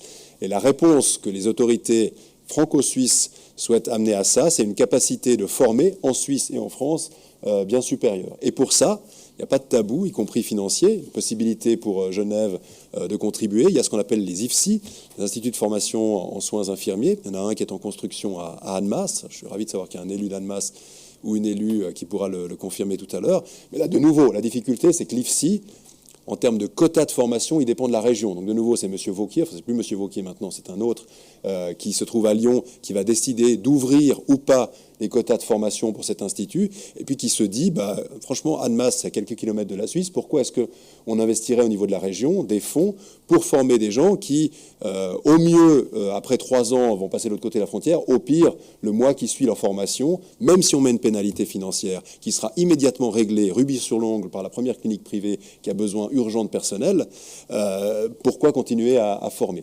Donc, on a des pistes, on a des solutions, on a des esquisses, on a une volonté commune, on se heurte en réalité dans la santé à des graves difficultés politiques, financières et administratives. Et une partie des réponses passera par la capacité, et ça me permettra de passer la parole à Olivier Dufour, de la société civile, de faire remonter cette réalité et de créer une pression également à l'endroit des gouvernements nationaux. Merci. Alors, bon, vous n'avez pas voulu parler sur la participation citoyenne. Alors, je vais interroger donc justement Olivier Dufour, au titre du Forum du Grand Genève. Est-ce que tu pourrais nous parler un peu des enjeux que vous percevez au Forum en matière de gouvernance, et en particulier du point sur les questions de santé et la participation citoyenne qui pourrait s'y exercer? Bonsoir, merci Nicolas de me passer la parole. Alors peut-être d'abord juste pour situer 2 choses, parce que tout le monde ne sait pas forcément ce que c'est que le forum d'agglomération. Donc le forum d'agglomération, c'est la 2e instance du Grand Genève, et qui est le partenaire premier du GLCT, dont est membre Monsieur Pierre Maudet. Ça, c'est la première chose. Le forum d'agglomération représente la société civile, donc non pas des individus, mais des associations, institutions ou organisations. Environ 70 actuellement. On peut monter jusqu'à 120, en fait. D'ailleurs, dans une année, les candidatures seront réouvertes, où vous pouvez de toute façon faire des candidatures en cours de mandat. Nos mandats sont de 4 ans. Tout le travail est fait bénévolement, je le précise aussi, et est un important travail. Et pour être juste précis un peu plus sur le travail qu'on fait, soit on est saisi par l'autorité politique pour donner un point de vue, une position sur les chantiers qu'elle mène. La dernière grande saisine que nous avons conclue dans un rapport hier soir en Assemblée Générale, celle concerne la charte du Grand Genève en transition. On est aussi saisi sur le travail pour les projets d'agglomération. Et puis par ailleurs, on peut s'auto-saisir sur les sujets que l'on trouve importants. Ça, c'est le premier aspect sur le forum d'agglomération. Je viendrai un peu après sur notre point de vue par rapport à la santé. Je dois aussi, vu la thématique, forcément préciser, comme on dit, d'où je parle. Donc je ne suis pas tout à fait neutre, je viens de la profession des soins infirmiers, je suis un infirmier de pratique avancée sur la santé mentale et les crises de vie, et j'ai été aussi plusieurs années ici président de la section genevoise de l'Association suisse des infirmières. J'ai été député à peu près à la même époque aussi, donc ceci pour dire d'abord que les discussions sur la pénurie ou le manque de personnel, c'est un problème qu'on discutait déjà beaucoup à l'époque. Et puis j'aimerais dire juste, sans aller beaucoup plus dans le détail, vous me permettrez, que la question de la migration des professionnels infirmiers est un problème connu de la profession depuis des décennies et qui est pris en compte par l'Organisation mondiale des infirmières, qui est le Conseil international dont le siège est à Genève. Et c'est une préoccupation constante et donc qui n'est pas spécifique à la région franco-genevoise. Vous imaginez volontiers qu'on a le même genre de phénomène de, entre guillemets, disparition des professionnels dans les pays les moins riches, parce qu'aussi les gens veulent des fois aller chercher des expériences dans des hôpitaux de pointe en dehors de leur région de formation. Donc ceci pour bien constituer, et à l'époque, dans des choses très concrètes, effectivement, comme député, j'avais proposé qu'on reçoive le directeur de l'hôpital d'Annemasse en commission des affaires régionales pour qu'il puisse expliquer quel était son problème, et évidemment, je réfère un peu à ce qu'évoquait M. Maudet, ça n'a pas été très bien vu par ces autorités, alors qu'il ne venait rien nous demander, il venait juste expliquer son problème. Voilà, ça c'est pour aussi mon autre point de vue, et en plus d'être infirmier, je suis aussi un spécialiste de santé communautaire, et j'ai une approche qui est centrée essentiellement sur ce qu'on appelle le modèle de Nabédian et le modèle des services et des populations. Et alors, le forum, par rapport à la question de la santé, le forum, sa référence de base aujourd'hui, clairement, c'est ce qu'on appelle la charte du Grand Genève de 2007, dont la santé est une des politiques publiques parmi 11. Et pour nous, c'est à cela qu'on se réfère. On s'y réfère dans plusieurs travaux, notamment le travail qu'on a conclu hier sur une partie de la charte Grand Genève en transition fait référence aux problématiques de santé qui ne sont pas assez traitées. On est en train de terminer un rapport sur la gouvernance de l'agglomération au sens large, où ce problème aussi est également traité sur la santé. Et il est, si vous voulez, indirectement traité par une autre commission qui est en train de terminer ses travaux, qui parle de biodiversité et d'environnement dans le territoire, tout ça étant les éléments de la charte du Grand Genève en transition. Et évidemment, ces éléments-là font partie des déterminants de la santé. Donc le point de vue du forum dans ses réflexions actuelles, c'est que tout cela se tient fortement ensemble, et c'est intéressant de se référer à la charte du Grand Genève en transition pour prendre un des éléments forts, parce que d'abord elle a un objectif, le 7e, sur la santé, et cette charte, elle parle de la transition écologique, donc pas uniquement des personnes, elle parle du plancher social, mais qu'est-ce qu'il faudrait faire pour faire face à l'évolution de notre environnement, biodiversité, climat et autres.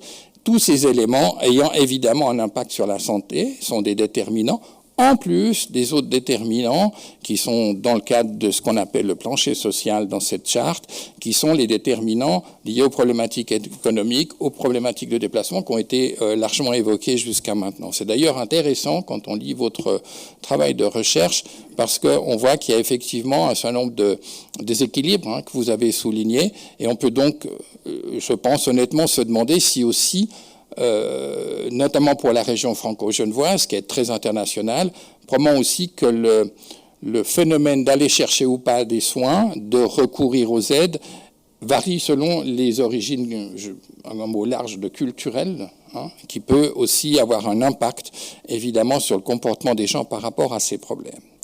Alors, en général, quand je fais un peu à la louche, j'ai parfois dit que c'est effectivement un gros problème, et c'est triste le constat que nous a rappelé Monsieur Maudet et qui est juste, hein, et qu'on se heurte effectivement à des problèmes tout à fait administratifs.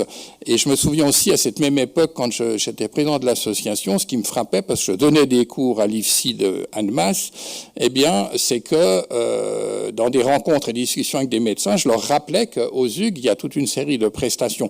Pour eux, déjà, hein, ce qu'on appelle les fameux mardis, hein, les séances du mardi matin en médecine, ou qui sont des colloques ouverts à tous les médecins installés pour se tenir au courant, partager des informations. Eh bien, la réponse d'un médecin-chef, assez important à l'époque, c'était « mais moi, mon mentor, il est à Lyon, donc je ne vais pas aller à Genève pour chercher des informations et discuter avec mes collègues ». Donc, ça renvoie à quelque chose qui n'est pas que l'aspect administratif, qui est aussi un aspect, je ne sais pas s'il faut dire plus intérieur, hein, mais qui probablement met une des difficultés aussi par rapport à ça. Alors, il y a quand même des tas de bonnes nouvelles, finalement, quand on regarde les choses au-delà ou avant les problématiques que soulevait Pierre Mollet, c'est que, hormis le fait, parce que ça c'est quand même un bémol, qui se retrouve un peu dans la problématique administrative, c'est que l'approche de la santé en France, elle est clairement centrée de façon populationnelle dans sa structure et son organisation. L'approche de la santé en Suisse, c'est une problématique économique de financement et dont l'élément principal, vous le savez bien, c'est la question de l'assurance maladie. Et donc, malgré ces deux visions-là, ces deux approches générales-là, qui sont documentées largement, eh bien, on a de la chance, puisque à Genève, on est, c'est pas un microcosme, mais on est engagé dans une approche plus populationnelle depuis extrêmement longtemps. Hein. Le principal signal, c'est la création de l'unité d'épidémiologie populationnelle au début des années 90 et qui a donné naissance effectivement au BUS Santé ou à l'actuelle étude Specchio, qui sont des études en continu, hein, sur l'état de santé de la population. Donc, premier point que je trouve positif, c'est que on a des informations sur les problématiques de santé de la population, y compris dans les difficultés d'accès ou des inégalités sociales de cette population. Premier aspect. Le deuxième aspect, donc l'étude Specchio, qui est la nouvelle présentation de cette étude-là, avant 1990-92, la création du BUS Santé, et là c'est intéressant aussi parce que ça répond un peu à la question participation, c'est la population qui décide de s'engager et qui donne de l'information. Hein. Donc dans ce sens-là, elle peut s'impliquer en tout cas et participer au développement de la connaissance et de la compréhension des problèmes. Et d'autre part, il ne faut pas que je perde mon fil, on s'est intéressé à la population et à ce qu'elle puisse se prendre en charge par rapport à sa santé. Je parle toujours du côté genevois. Déjà en 1975 ou 75, à la création du développement de l'éducation thérapeutique du patient dans l'unité de diabétologie. Et ces deux éléments qui sont clairement, deux approches clairement tournées vers la population. Donc Genève, et à l'époque, le modèle qui avait été conduit par Jean-Philippe Assal et qui a été repris par d'autres ensuite, servait d'exemple aussi largement de la région, et notamment en France, sous le modèle d'éducation thérapeutique du patient, qui est aujourd'hui plus du tout mis en question, effectivement, comme moyen d'intégration. Et typiquement, c'est des choses... Alors, on sait, depuis cette époque-là, en tout cas, les gens qui avaient recours à l'unité de diabétologie recevaient de l'éducation, de la formation pour se prendre en charge de façon autonome. Ça coûte moins cher pour moi qu'une dialyse, hein, mais c'est aussi bon. Les Français ont aussi développé depuis des compétences en la matière parce que beaucoup sont venus se former dans le modèle genevois sur la diabétologie. Et puis, les autres choses, si je mets un peu de l'autre côté de la frontière, eh ben, du côté français, on a aussi passablement d'informations sur l'état de santé de la population dans différentes zones. Alors, la région a des programmes, des projets, des plans, etc. Ça, c'est une première chose. Et par ailleurs, dans le système français, eh ben, il y a la notion d'avoir des contrats locaux de santé qui sont passés avec des entités particulières qui sont créées après un diagnostic. Et actuellement, donc pour la région d'Annemasse, Aglo, il y a effectivement un contrat local de santé qui a été posé, qui a été approuvé en février par le Conseil d'agglomération en février 2024. Il y a aussi, alors je ne vais pas vous faire le cours de ce qu'il y a à l'intérieur de ça, j'évoque simplement cela, on a aussi un contrat de ce type, vous trouvez ça en ligne quand même, pour la région du Pays belgardien. Donc Pays belgardien, c'est la région belgarde, toute la vallée qui va vers Nantua et toute la partie de la vallée derrière le Vosges qui va sur Culose. Hein. Voilà, donc ça, c'est des travaux qui sont en cours et chacune de ces sous-régions dans un département sont appelées à avancer dans cette connaissance-là pour pouvoir mieux comprendre c'est quoi les problèmes de santé, c'est quoi aussi les ressources, notamment d'abord les structures et d'autre part les ressources qui sont disponibles. Donc on a de l'information pour pouvoir se positionner différemment parce que j'aime bien rappeler que c'est important la question du manque de soignants. Et probablement qu'on va avoir des problèmes dans la petite enfance aussi, à terme, parce qu'on cherche des gens à Genève pour ce milieu-là. Les Françaises peuvent aussi être intéressées à venir travailler à Genève dans ce milieu. Mais aujourd'hui, là j'ai une connexion qui m'a manqué.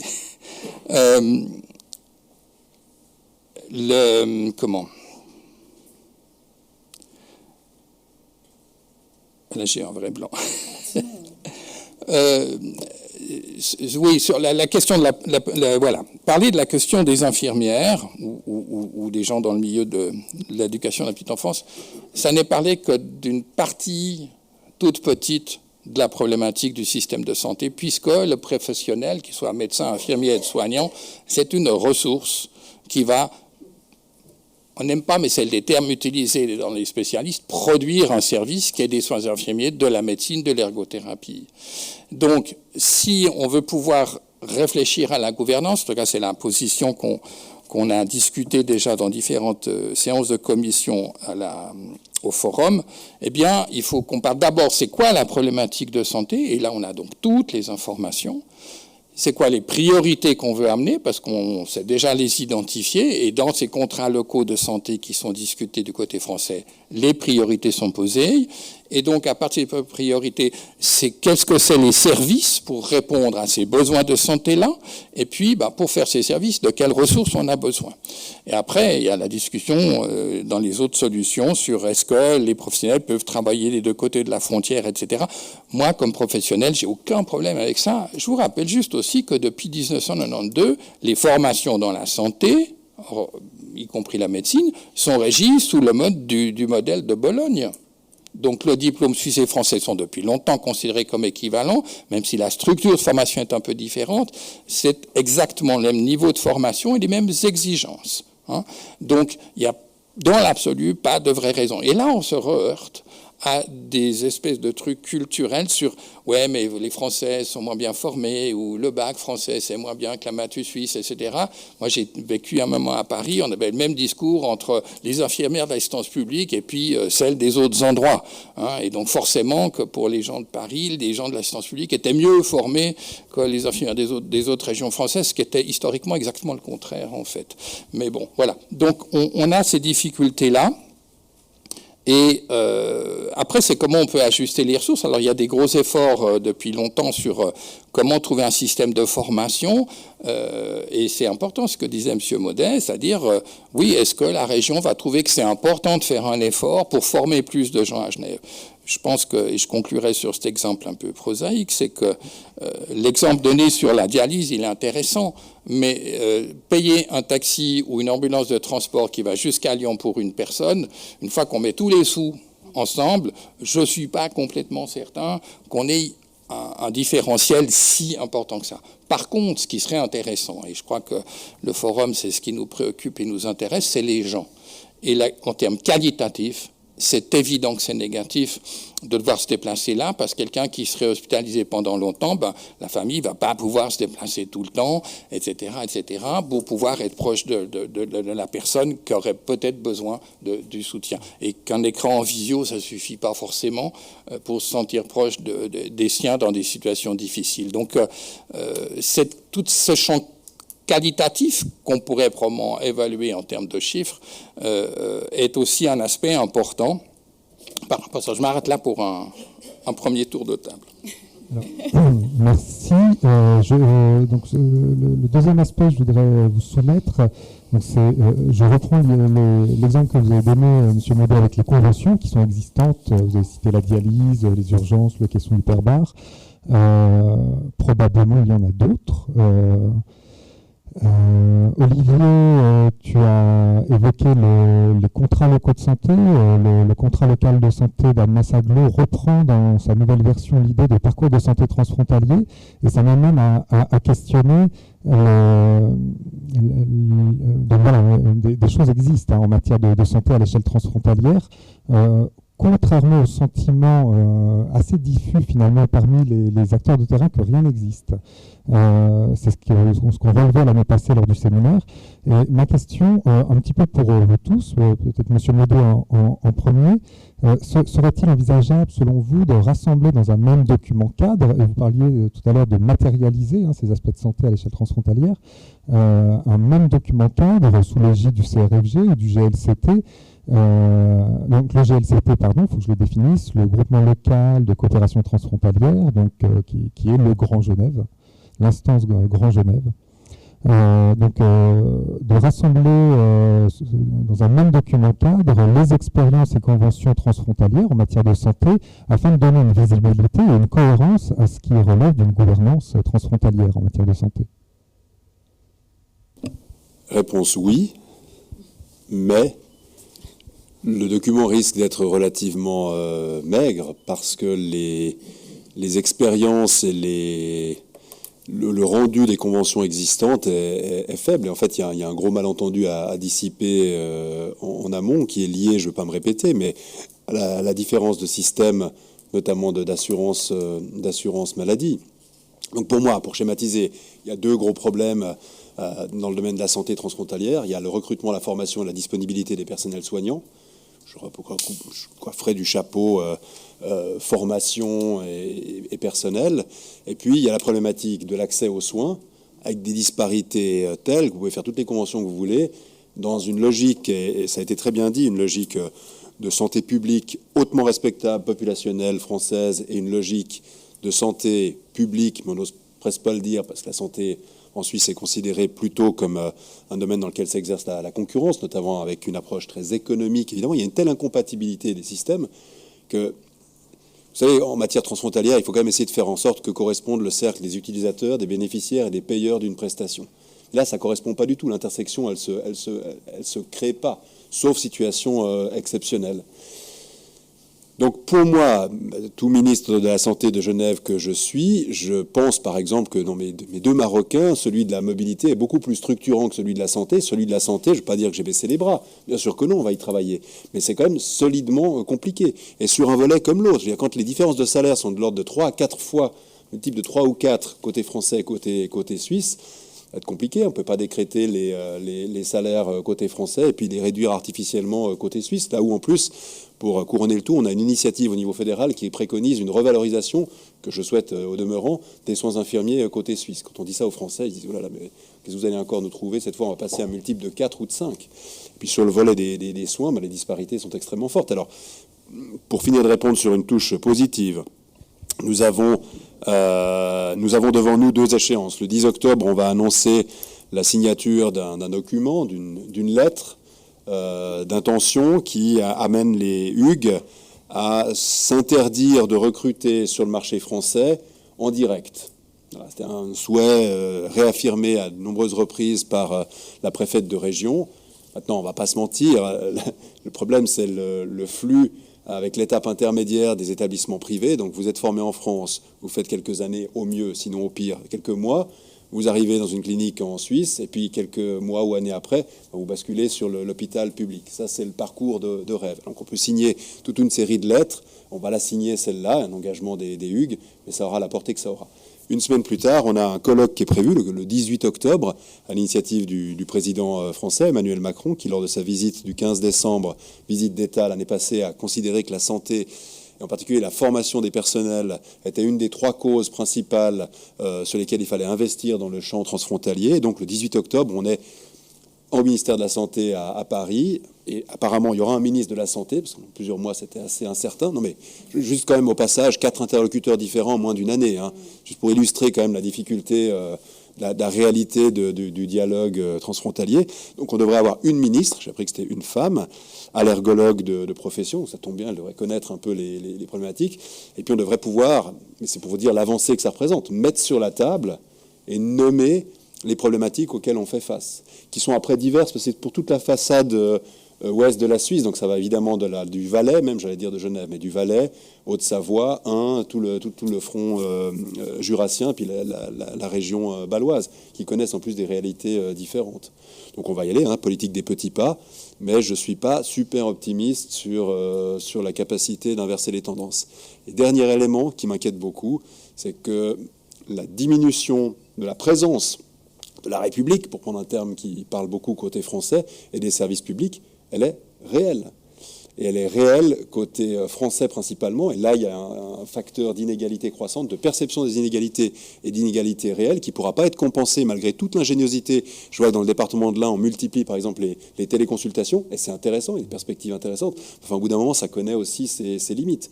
Et la perception d'une telle dégradation dans les territoires voisins est hautement problématique pour la communauté de destin, le vivre ensemble que nous partageons.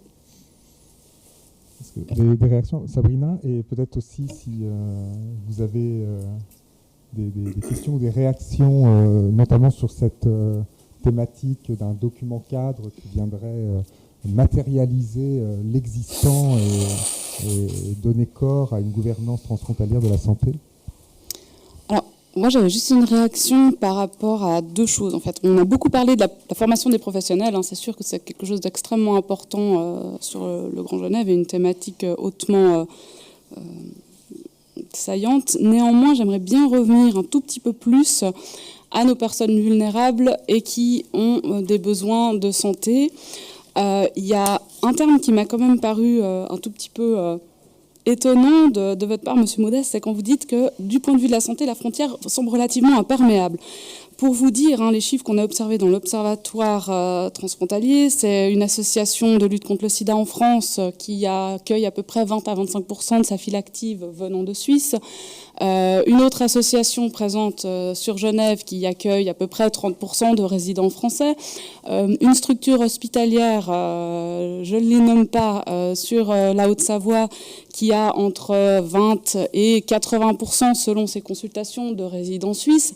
Donc la frontière semble assez peu imperméable, en tout cas aux personnes qui transitent. Et les professionnels de santé font quand même remonter des problématiques sur comment est-ce qu'on permet cet accès aux soins, comment on le finance pour les personnes qui notamment n'ont pas de ressources financières, parce que les questions elles sont souvent là, les problèmes d'assurance maladie tels qu'elles ont été soulevés. Et donc voilà, je pense que là, moi j'aimerais bien qu'on revienne un tout petit peu sur les capacités qu'on aurait de coopérer sur ce champ pour réduire ces inégalités. Ça, c'est un premier élément que je voulais reposer. Le deuxième, c'est qu'il y a des travaux de la mission opérationnelle transfrontalière, le think tank de la MOT, qui se réunit et qui a aussi fait des propositions, par exemple, de reconnaissance commune de part et d'autre de nos cartes d'assurance ou de sécurité sociale, pour que finalement, sur un même bassin territorial, on puisse se soigner des deux côtés de la frontière. Alors évidemment, avec sans doute des rétrocessions financières, ou je ne sais pas exactement quelle forme ça pourrait prendre, mais il semblait quand même un petit peu plus optimiste que de dire simplement restons sur deux choses séparées, hormis les urgences vitales, on ne va pas laisser quelqu'un mourir sur le parvis de l'hôpital, ça c'est sûr que je crois que c'est clair, ou des choses très très spécifiques qui concernent finalement très peu de personnes. Voilà, c'est les deux éléments sur lesquels j'avais envie de rebondir. Alors, les deux. Oui, je vais vous poser une question sur les autres espaces transfrontaliers. Peut-être pour faire suite un peu à ce que vous disiez et parler aussi ce que moi j'ai entendu donc à la réunion de l'année dernière de l'Observatoire, c'est que les professionnels de différentes parties de la thématique sur la santé, que ce soit des épidémiologistes, des gens de santé au travail ou de la santé scolaire, sont rendus compte, en parlant entre gens des deux côtés de la frontière, qu'ils ont un peu les mêmes soucis, les mêmes préoccupations, mais ils n'arrivent pas bien à s'organiser pour se parler.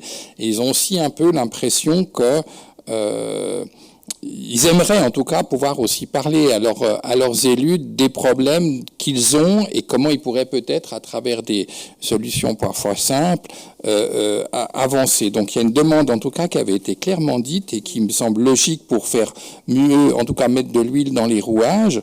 Je disais, on a ces données très claires sur les problématiques de santé. Je veux dire, dans le contrat d'Annemasse, le premier, c'est les problématiques de longue durée, dont une grande partie, c'est connu, je veux dire, c'est une priorité de l'OMS, c'est les maladies non transmissibles, par exemple, et qui sont un très gros souci, y compris avec le vieillissement de la population, par exemple, la santé mentale, qui est un sujet dont on parle sans cesse, et toutes les problématiques de prévention, où maintenant le département de Genève a décidé de s'avancer beaucoup plus clairement, et M. Mouadet, vous l'avez dit plusieurs fois en public, voulait vraiment mettre l'accent sur cet aspect-là des choses. Et la question un peu, c'est comment est-ce qu'on pourrait peut-être, au-delà de la question stricte du remboursement, parce que finalement, l'hôpital, c'est qu'une partie du dispositif, finalement. Et donc, comment est-ce qu'on pourrait, sur d'autres aspects des structures de santé, avoir effectivement plus de collaboration, faire plus de choses ensemble, parce que ça pourrait être étonnant que pour un même sujet, si on prenait l'exemple de la maladie diabétique, qui est le problème numéro 1 dans le contrat du pays belgardien, eh bien, ça serait peut-être intéressant qu'on trouve des solutions assez simples. C'est un milieu où il y a beaucoup d'associations dans le milieu de la santé publique. Les pères aidants, quelles que soient les problématiques, sont des milieux actifs. Dans quelle mesure on ne pourrait pas plus développer ça très concrètement? Et la perception aussi que les gens nous avaient dite, c'est qu'ils avaient l'impression que les décisions des fois politiques se prenaient très très loin de leurs problématiques un peu quotidiennes ou hebdomadaires de leur travail. Et et je trouve que c'est une chose intéressante, et je mettrai ensemble deux choses. L'action numéro 3 du contrat local de Annemasse, c'est de mettre sur pied des assises de la santé. Pourquoi elle ne serait pas faite un tout petit peu avec les voisins de l'autre côté de la douane? Et les gens qu'on a eus dans l'atelier l'année dernière sur le sujet de la gouvernance disaient, mais pourquoi on n'aurait pas un comité de pilotage pour répondre aux problématiques de santé? Parce que probablement que le CRFG ne peut pas être un comité de pilotage de comment on mène la santé et les réponses aux problématiques de santé, même s'il y a des conséquences. Je conclurai sur un dernier point, c'est qu'au forum d'agglomération, quand on s'est penché sur la gouvernance, eh ben, la première audition qu'on a faite, ou la deuxième, je crois, je ne sais plus, on s'est dit, s'il y a tous ces problèmes, comme M. Maudet disait, sur la santé, mais qu'est-ce qui s'est passé au début de la crise sur le SARS-CoV-2 ? En 24 heures, on a trouvé des solutions, en plus pendant le week-end, alors qu'il n'y a personne qui travaille. Et on a trouvé des solutions, et les personnels infirmiers et frontaliers, ils avaient une carte pour pouvoir passer la douane. Ça s'est fait comme ça. Et effectivement, on nous a expliqué, des gens tout à fait autorisés à le faire, qu'ils se sont débrouillés comme ça, parce que finalement, nous ont-ils dit, on se parle entre la direction d'hôpitaux, la direction de services, le conseiller d'État ou la direction de la santé publique du canton, on se parle avec les voisins parce qu'on se connaît quand même, il y a des échanges réguliers. Donc c'est comme ça que très rapidement, on a pu mettre sur pied une solution. Sur la question du coût, quand on a demandé comment ça s'était passé, parce que la Suisse a accueilli plein de gens de France, là, on n'a pas eu de réponse finalement comment ça s'était fait, mais parce que la Sécu, elle a laissé effectivement partir les gens parce qu'elle en avait besoin, elle n'arrivait pas à s'en occuper, etc. Donc, c'est vrai que, comme a dit M. Maudet tout à l'heure, tout à coup en situation de crise, on a trouvé une solution. Et la question qui était notre conclusion à ce moment-là de cette audition entre nous au forum, c'est mais alors, est-ce qu'il faut qu'il y ait des crises pour qu'on arrive à vraiment avancer, ce qui serait un petit peu dommage, mais on peut tirer des enseignements en tout cas de cette situation pour avancer encore un peu, je pense. Voilà.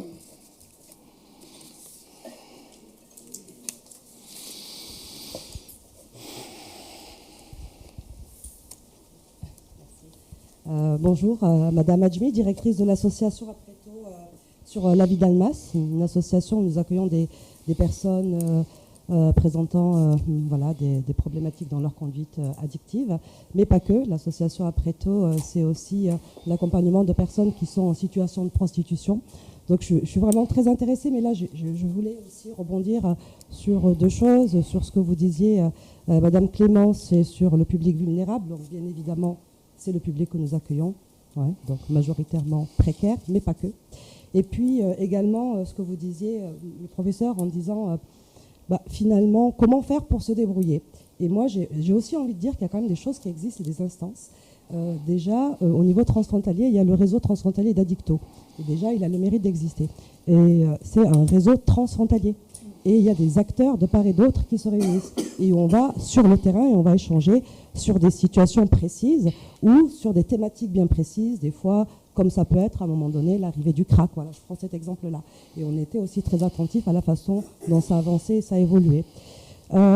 J'ai aussi envie de dire qu'on se débrouille, dans le sens où peut-être que dans l'idée de cette action, recherche, etc., moi je me dis, il y a ce qui se fait, certes, il y a au niveau de l'État, mais je trouve ce qui est très intéressant, et moi ce que je vois sur le terrain, c'est comment les professionnels de santé de mon institution, médecins, infirmiers, ils sont tous les jours au téléphone avec les HUG, tous les jours, avec Caparv, etc.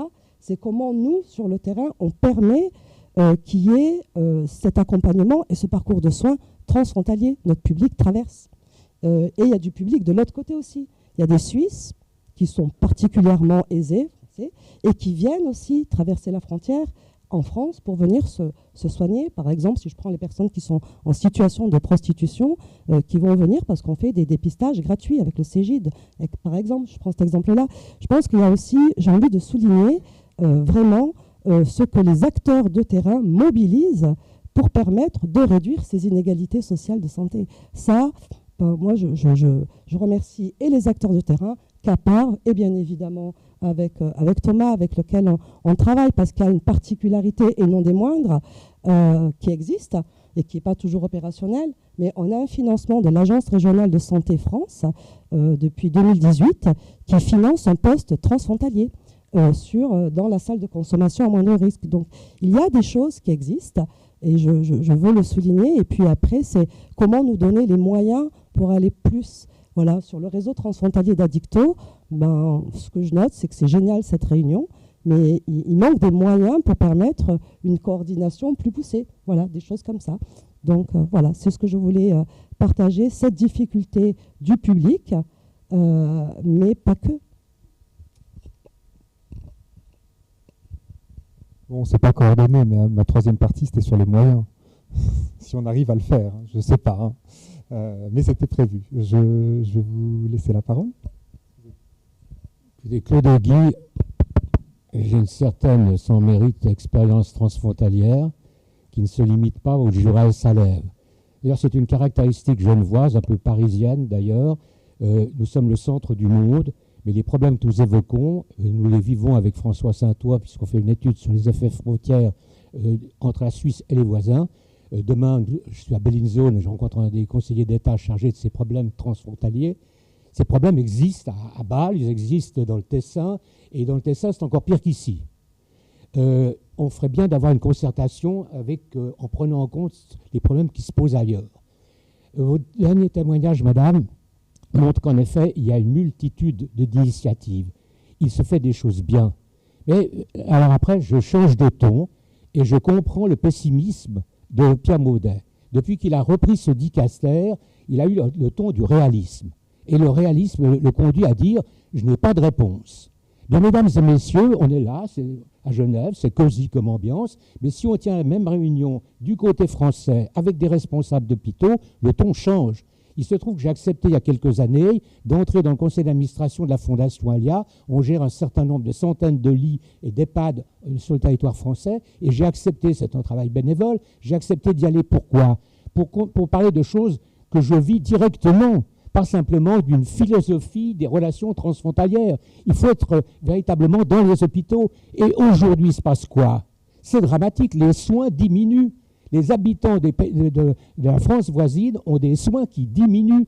On ferme, je suis le témoin comme administrateur, on ferme des lits à tout moment. Et quand j'ai un conseil d'administration, on me dit on doit fermer encore un demi-étage. C'est pas parce qu'on manque de patients, c'est parce qu'on manque précisément de soignants. Et en même temps, ça a des effets économiques. Parce que lorsqu'on ferme des lits, ça veut dire qu'on ne peut pas amortir les investissements qu'on a faits au sujet de ces lits. Autrement dit, on plonge encore plus dans les chiffres rouges. Et Pierre, tu en es parfaitement conscient depuis que tu as pris ce dossier, en disant je ne sais pas comment faire. Mais ceci étant, alors c'est bien continuer vos travaux, c'est excellent, et je ne vais pas minimiser ça, continuez dans ce sens, mais ça urge. Vous n'avez plus le temps d'avoir une réunion dans une année, puis quelqu'un me dira, écoutez, l'année dernière, j'ai entendu telle chose, et puis l'année suivante, j'ai entendu telle chose. La maison brûle, et c'est un problème social pointu. On ne peut pas imaginer que d'avoir de l'autre côté de la frontière des gens qui sont dans la situation dans laquelle ils sont, puis ici, on réfléchit, puis peut-être bien que, et on n'arrive pas à modifier les choses. Il va falloir être plus innovant du côté français. D'ailleurs, des deux côtés, il y a des responsabilités. Du côté français, elles sont peut-être un peu plus grande, mais c'est plus difficile. C'est facile de gérer la Suisse, pas tous les jours, Pierre, n'est-ce pas? Mais enfin, ceci étant, pour avoir pratiqué ton métier, franchement, oui, il y a des tensions par moment. Mais ceci étant, ça n'a rien à voir avec gérer la France. Mais c'est terrible de gérer la France. Donc, il faut être modeste du côté de Genève pour réaliser cela. Et nous avons véritablement, chaque fois qu'on a une réunion de ce type-là, il faut qu'on passe un message simultané de notre conscience de la situation actuelle. Il va falloir être innovant. Les lois, elles sont faites pour être modifiées. On peut pas simplement, tu peux pas, Pierre, simplement avoir cette dame efficace, façon de parler, qui est dans la position dans laquelle elle est, et puis qui te dit, voilà, j'ai évolué de telle manière et on peut rien changer. Mais là, c'est si grave qu'on doit changer. La maison brûle. La maison brûle. Et chaque fois qu'on a une réunion, c'est la raison pour laquelle je me suis permis d'intervenir. Je suis venu pour écouter et pour apprendre. Mais véritablement, je ne peux pas ne pas dire ça. Parce que, et je continuerai précisément à rester dans cette fondation Alia, parce que j'apprends, parce que je vis les choses de l'intérieur. Alors Pierre, quand tu as dit tout à l'heure, il y a quand même une subtilité dans ta déclaration concernant les HUG qui vont signer quelque chose pour ne pas faire des engagements directs. Tu as bien précisé direct. On sait très bien en ce moment, ils passent par des agences d'engagement, puis on ne sait pas par où les gens arrivent, mais ils arrivent toujours et ils sont frontaliers.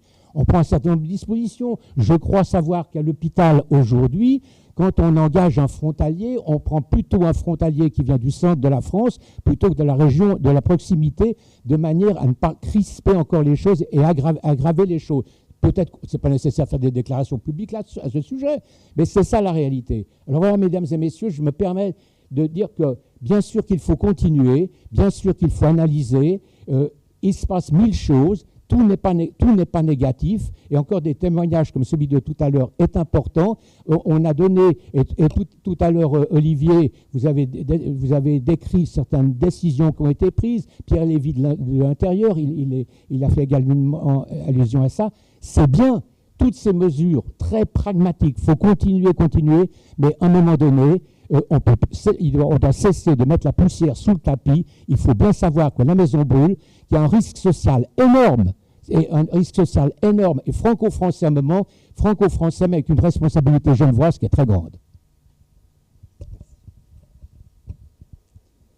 Ça va être dur de parler après vous.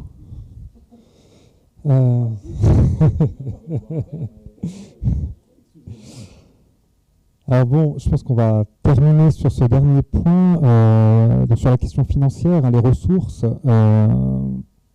Je voudrais vous donner la parole, Garance, Alexis. Donc vous n'avez pas évoqué ça, par contre, c'était quelque chose que j'avais relevé dans votre ouvrage, plutôt en conclusion. J'espère que je ne vous prends pas par défaut. Là. Sur les questions de mesures fiscales visant à redistribuer les richesses de part et d'autre d'une frontière étatique et qui apparaissent comme une manière de poser les bases d'une justice transfrontalière, je vous cite. Peut-être que c'est un élément intéressant pour clore, vous relancer sur ces aspects de ressources à partager.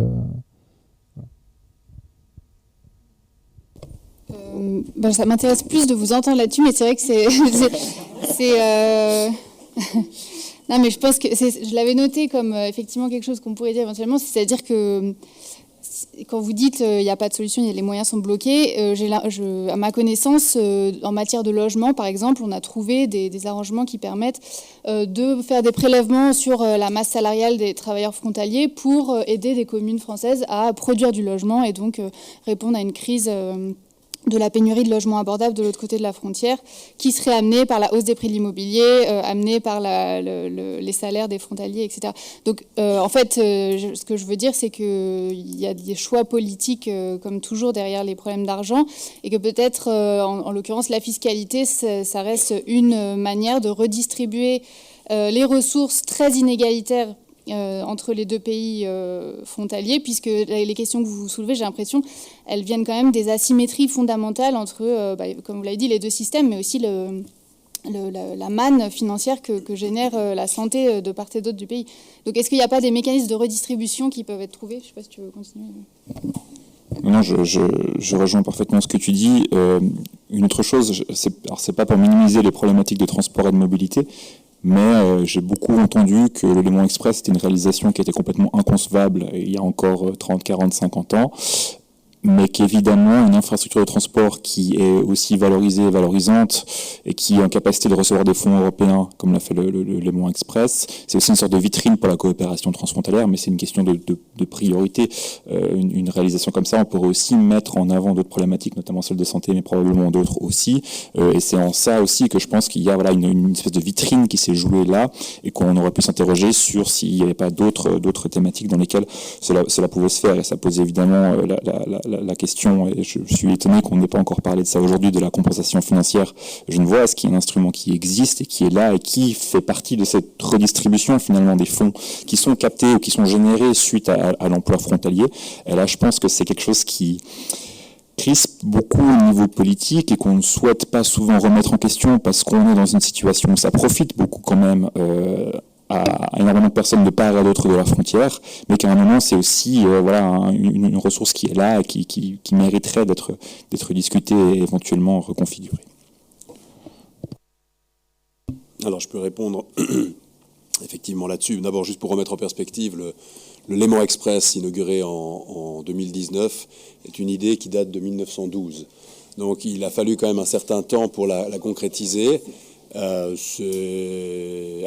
j'ai coutume de dire dans les assemblées parfois très chaudes, notamment côté français, j'étais à Saint-Julien l'autre jour pour parler des lenteurs qu'on a du déploiement du tram, qu'il y a deux facteurs de ralentissement très distincts côté suisse et côté français.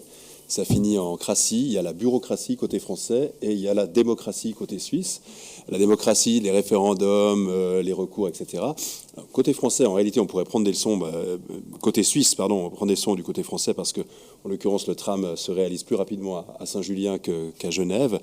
Et on peut vraiment considérer qu'en Suisse, les infrastructures mettent beaucoup de temps à se déployer. Mais pour vous répondre, donc, vous avez totalement raison, les projets en termes de mobilité structurante, et notamment ferroviaire, parce que c'est de ça dont il faut parler, doivent être initiés. Certains le sont, pas encore assez à mon goût pour voir le jour une fois.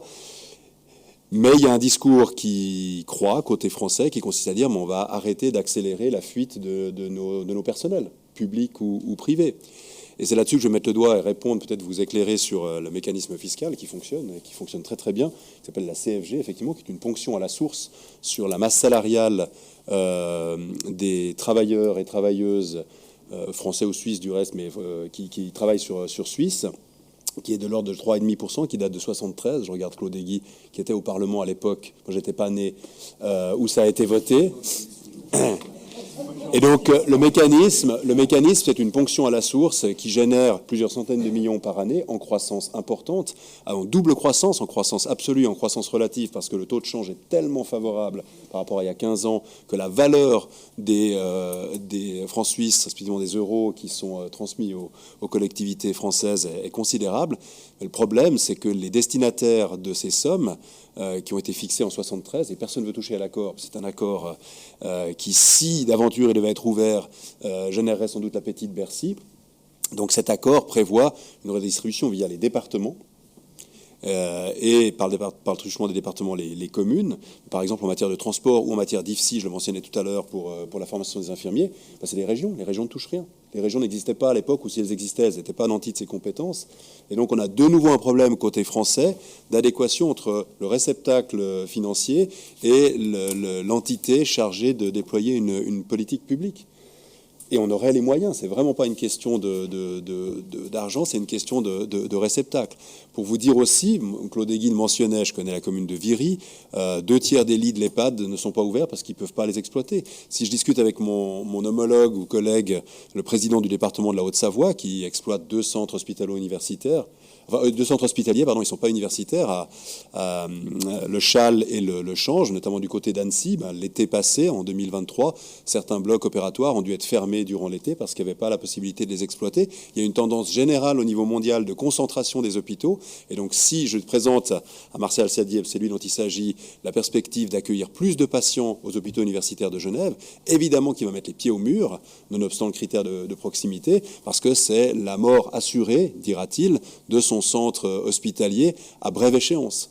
Donc, vous voyez, l'enfer est pavé de bonnes intentions. C'est compliqué, mais vraiment, c'est pas une question de moyens, c'est une question de réceptacle, de gouvernance et ensuite d'affectation de ces sommes.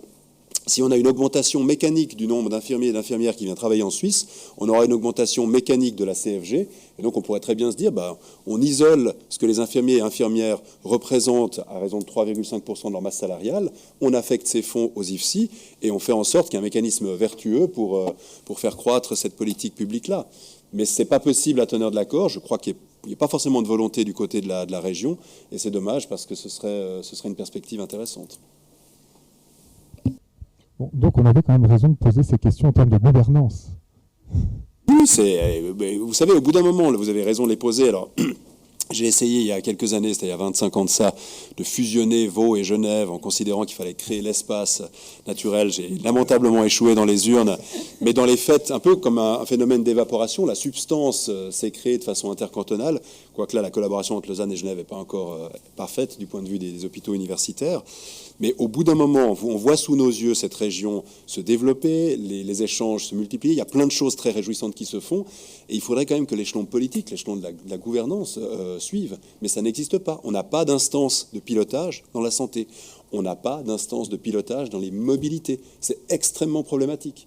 Donc aujourd'hui, on veut développer un réseau ferroviaire qui, par exemple, fait la ligne, le sud du Jura. Il y a une ligne désaffectée, comme beaucoup de lignes ont été désaffectées en France. Et c'est dramatique parce qu'on pouvait le lire dans les années 20 et les années 30 du siècle passé, là où passe le train, passe la République. C'est l'incarnation du service public.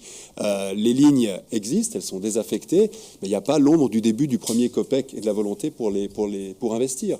Idem sur le pied du Jura, sur la ligne qui fait Bellegarde-Annemasse. Donc aujourd'hui, une infirmière qui habite à Viry et qui travaille à Annemasse, elle a la triple peine. Elle a la triple peine parce que son salaire est 3 à 4 fois inférieur à celui de sa collègue qui habite peut-être la maison d'à côté et qui va travailler sur Suisse. Elle a de moins en moins de services publics pour se déplacer sur son lieu de travail. Et en plus de ça, elle risque à brève échéance de devoir dégager de la région parce que la pression foncière, immobilière notamment, et l'augmentation du niveau de vie rend les choses invivables. Donc je me mets à la place des élus français dans ces villages. Je cite Viry, je pourrais citer d'autres villes, un ancien maire de Saint-Julien qui est là, Annemasse et tout. C'est plus possible. Claude Aiguille a raison de ce point de vue-là. Cette réalité-là, elle sera plus vivable et c'est reproductible. Sur les conducteurs d'autobus, génial, on investit 700 millions dans l'électrification du parc des transports publics genevois. On engage 200 conducteurs. On vient d'en engager 200, pas un frontalier, mais l'année prochaine, je dois en engager 300. Ça va être compliqué de ne pas aller puiser dans le réservoir voisin. Cette réalité-là, il faut qu'on l'adresse et la seule façon de l'adresser correctement, c'est de voir émerger un espace de discussion et de décision, c'est-à-dire un problème de gouvernance qui doit être résolu. Olivier, pour conclure, puisqu'on a dépassé. Oui. Je vais conclure en mettant les... forum veut demander une instance dédiée à la santé à l'échelle transfrontalière. On ne peut qu'appuyer la réflexion de Pierre Maudet, mais je dirais ce qu'on constate aussi au forum, et probablement Pierre Maudet aussi, c'est que la contribution qui a été fixée il y a en 73, c'est une chose, mais ça fait déjà 2-3 ans en tout cas qu'on n'arrête pas de parler dans les différentes instances autour de cette frontière qu'il faut créer des fonds pour autre chose. que ce soit pour le logement, ou comme ce fonds qui est tout petit pour le moment pour les projets culturels, par exemple, qui a été lancé par le pôle métropolitain et la ville de Genève au point de départ initial. La question pourrait être de se demander, puisque j'ai bien entendu, M. Maudet, vous dites, c'est pas forcément une question d'argent, quoique pour les Français, quand on parle avec M. Sadier, le président du 74, c'est assez impressionnant, les problèmes de sous qu'ils ont quand même aussi. Mais créer un fonds comment il pourrait contribuer ou participer à la prise en charge d'une partie de ces coûts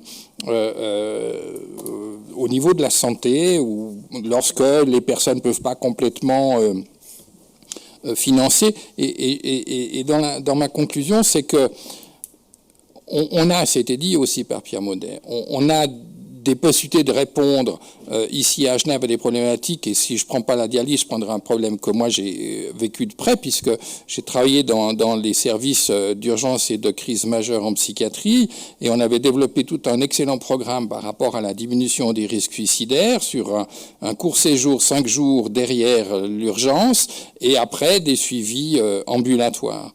Eh bien, quand on avait quelqu'un qui était arrivé dans le cadre de l'urgence dans l'unité, elle ne pouvait pas bénéficier de ce service dont on a démontré au niveau international qu'il était hyper efficace sur la diminution de récidive, puisqu'on diminuait de 2 fois les risques qui étaient documentés dans la recherche. Donc, c'est effectivement, en termes de service à la population, c'est un vrai manque. Et c'est pour ça qu'il y a un moment où il faut créer une instance, mais une instance aussi, on se dit, bon, parce qu'à un moment, les problèmes de santé des deux côtés de la frontière vont se recouper. Hein. Donc, comment on met ensemble et on analyse toutes ces ressources qui existent? Est-ce que, finalement, le dispositif, je ne parle pas du personnel en tant que ressources, les structures, est-ce qu'elles ne sont pas à un moment trop nombreuses? On a beaucoup dit à un moment, mais est-ce que c'est juste d'avoir et le CHUV et les UG en termes de tout ce qui répondent comme réponse de prestation? Oui, je pense qu'à un moment, il faudra se mettre aussi autour de la table pour réfléchir à ça. Puis pour la créativité, je mettrai un tout petit peu de sable. C'est pas 1912, l'invention du passage vers Annemasse, elle date de 1858, quand on a mis le train à Cornavin quand même. Et à l'époque, on voulait passer sous le Mont Blanc avec des trains, mais il y a eu l'époque de la voiture. En les années 50-60, on a dit on met des voitures plutôt que des trains quand même. J'y tiens parce qu'on est à l'Uni du Four et je m'appelle Dufour et c'est mon parent. Voilà. Bon, merci beaucoup. Donc, on va clore sur ces mots-là. Merci infiniment à tous pour votre participation et à vous pour cet échange très intéressant. Donc, la conférence a été enregistrée et sera disponible dans quelques semaines sur le site de l'Observatoire transfrontalier, si vous voulez le faire suivre autour de vous. Merci.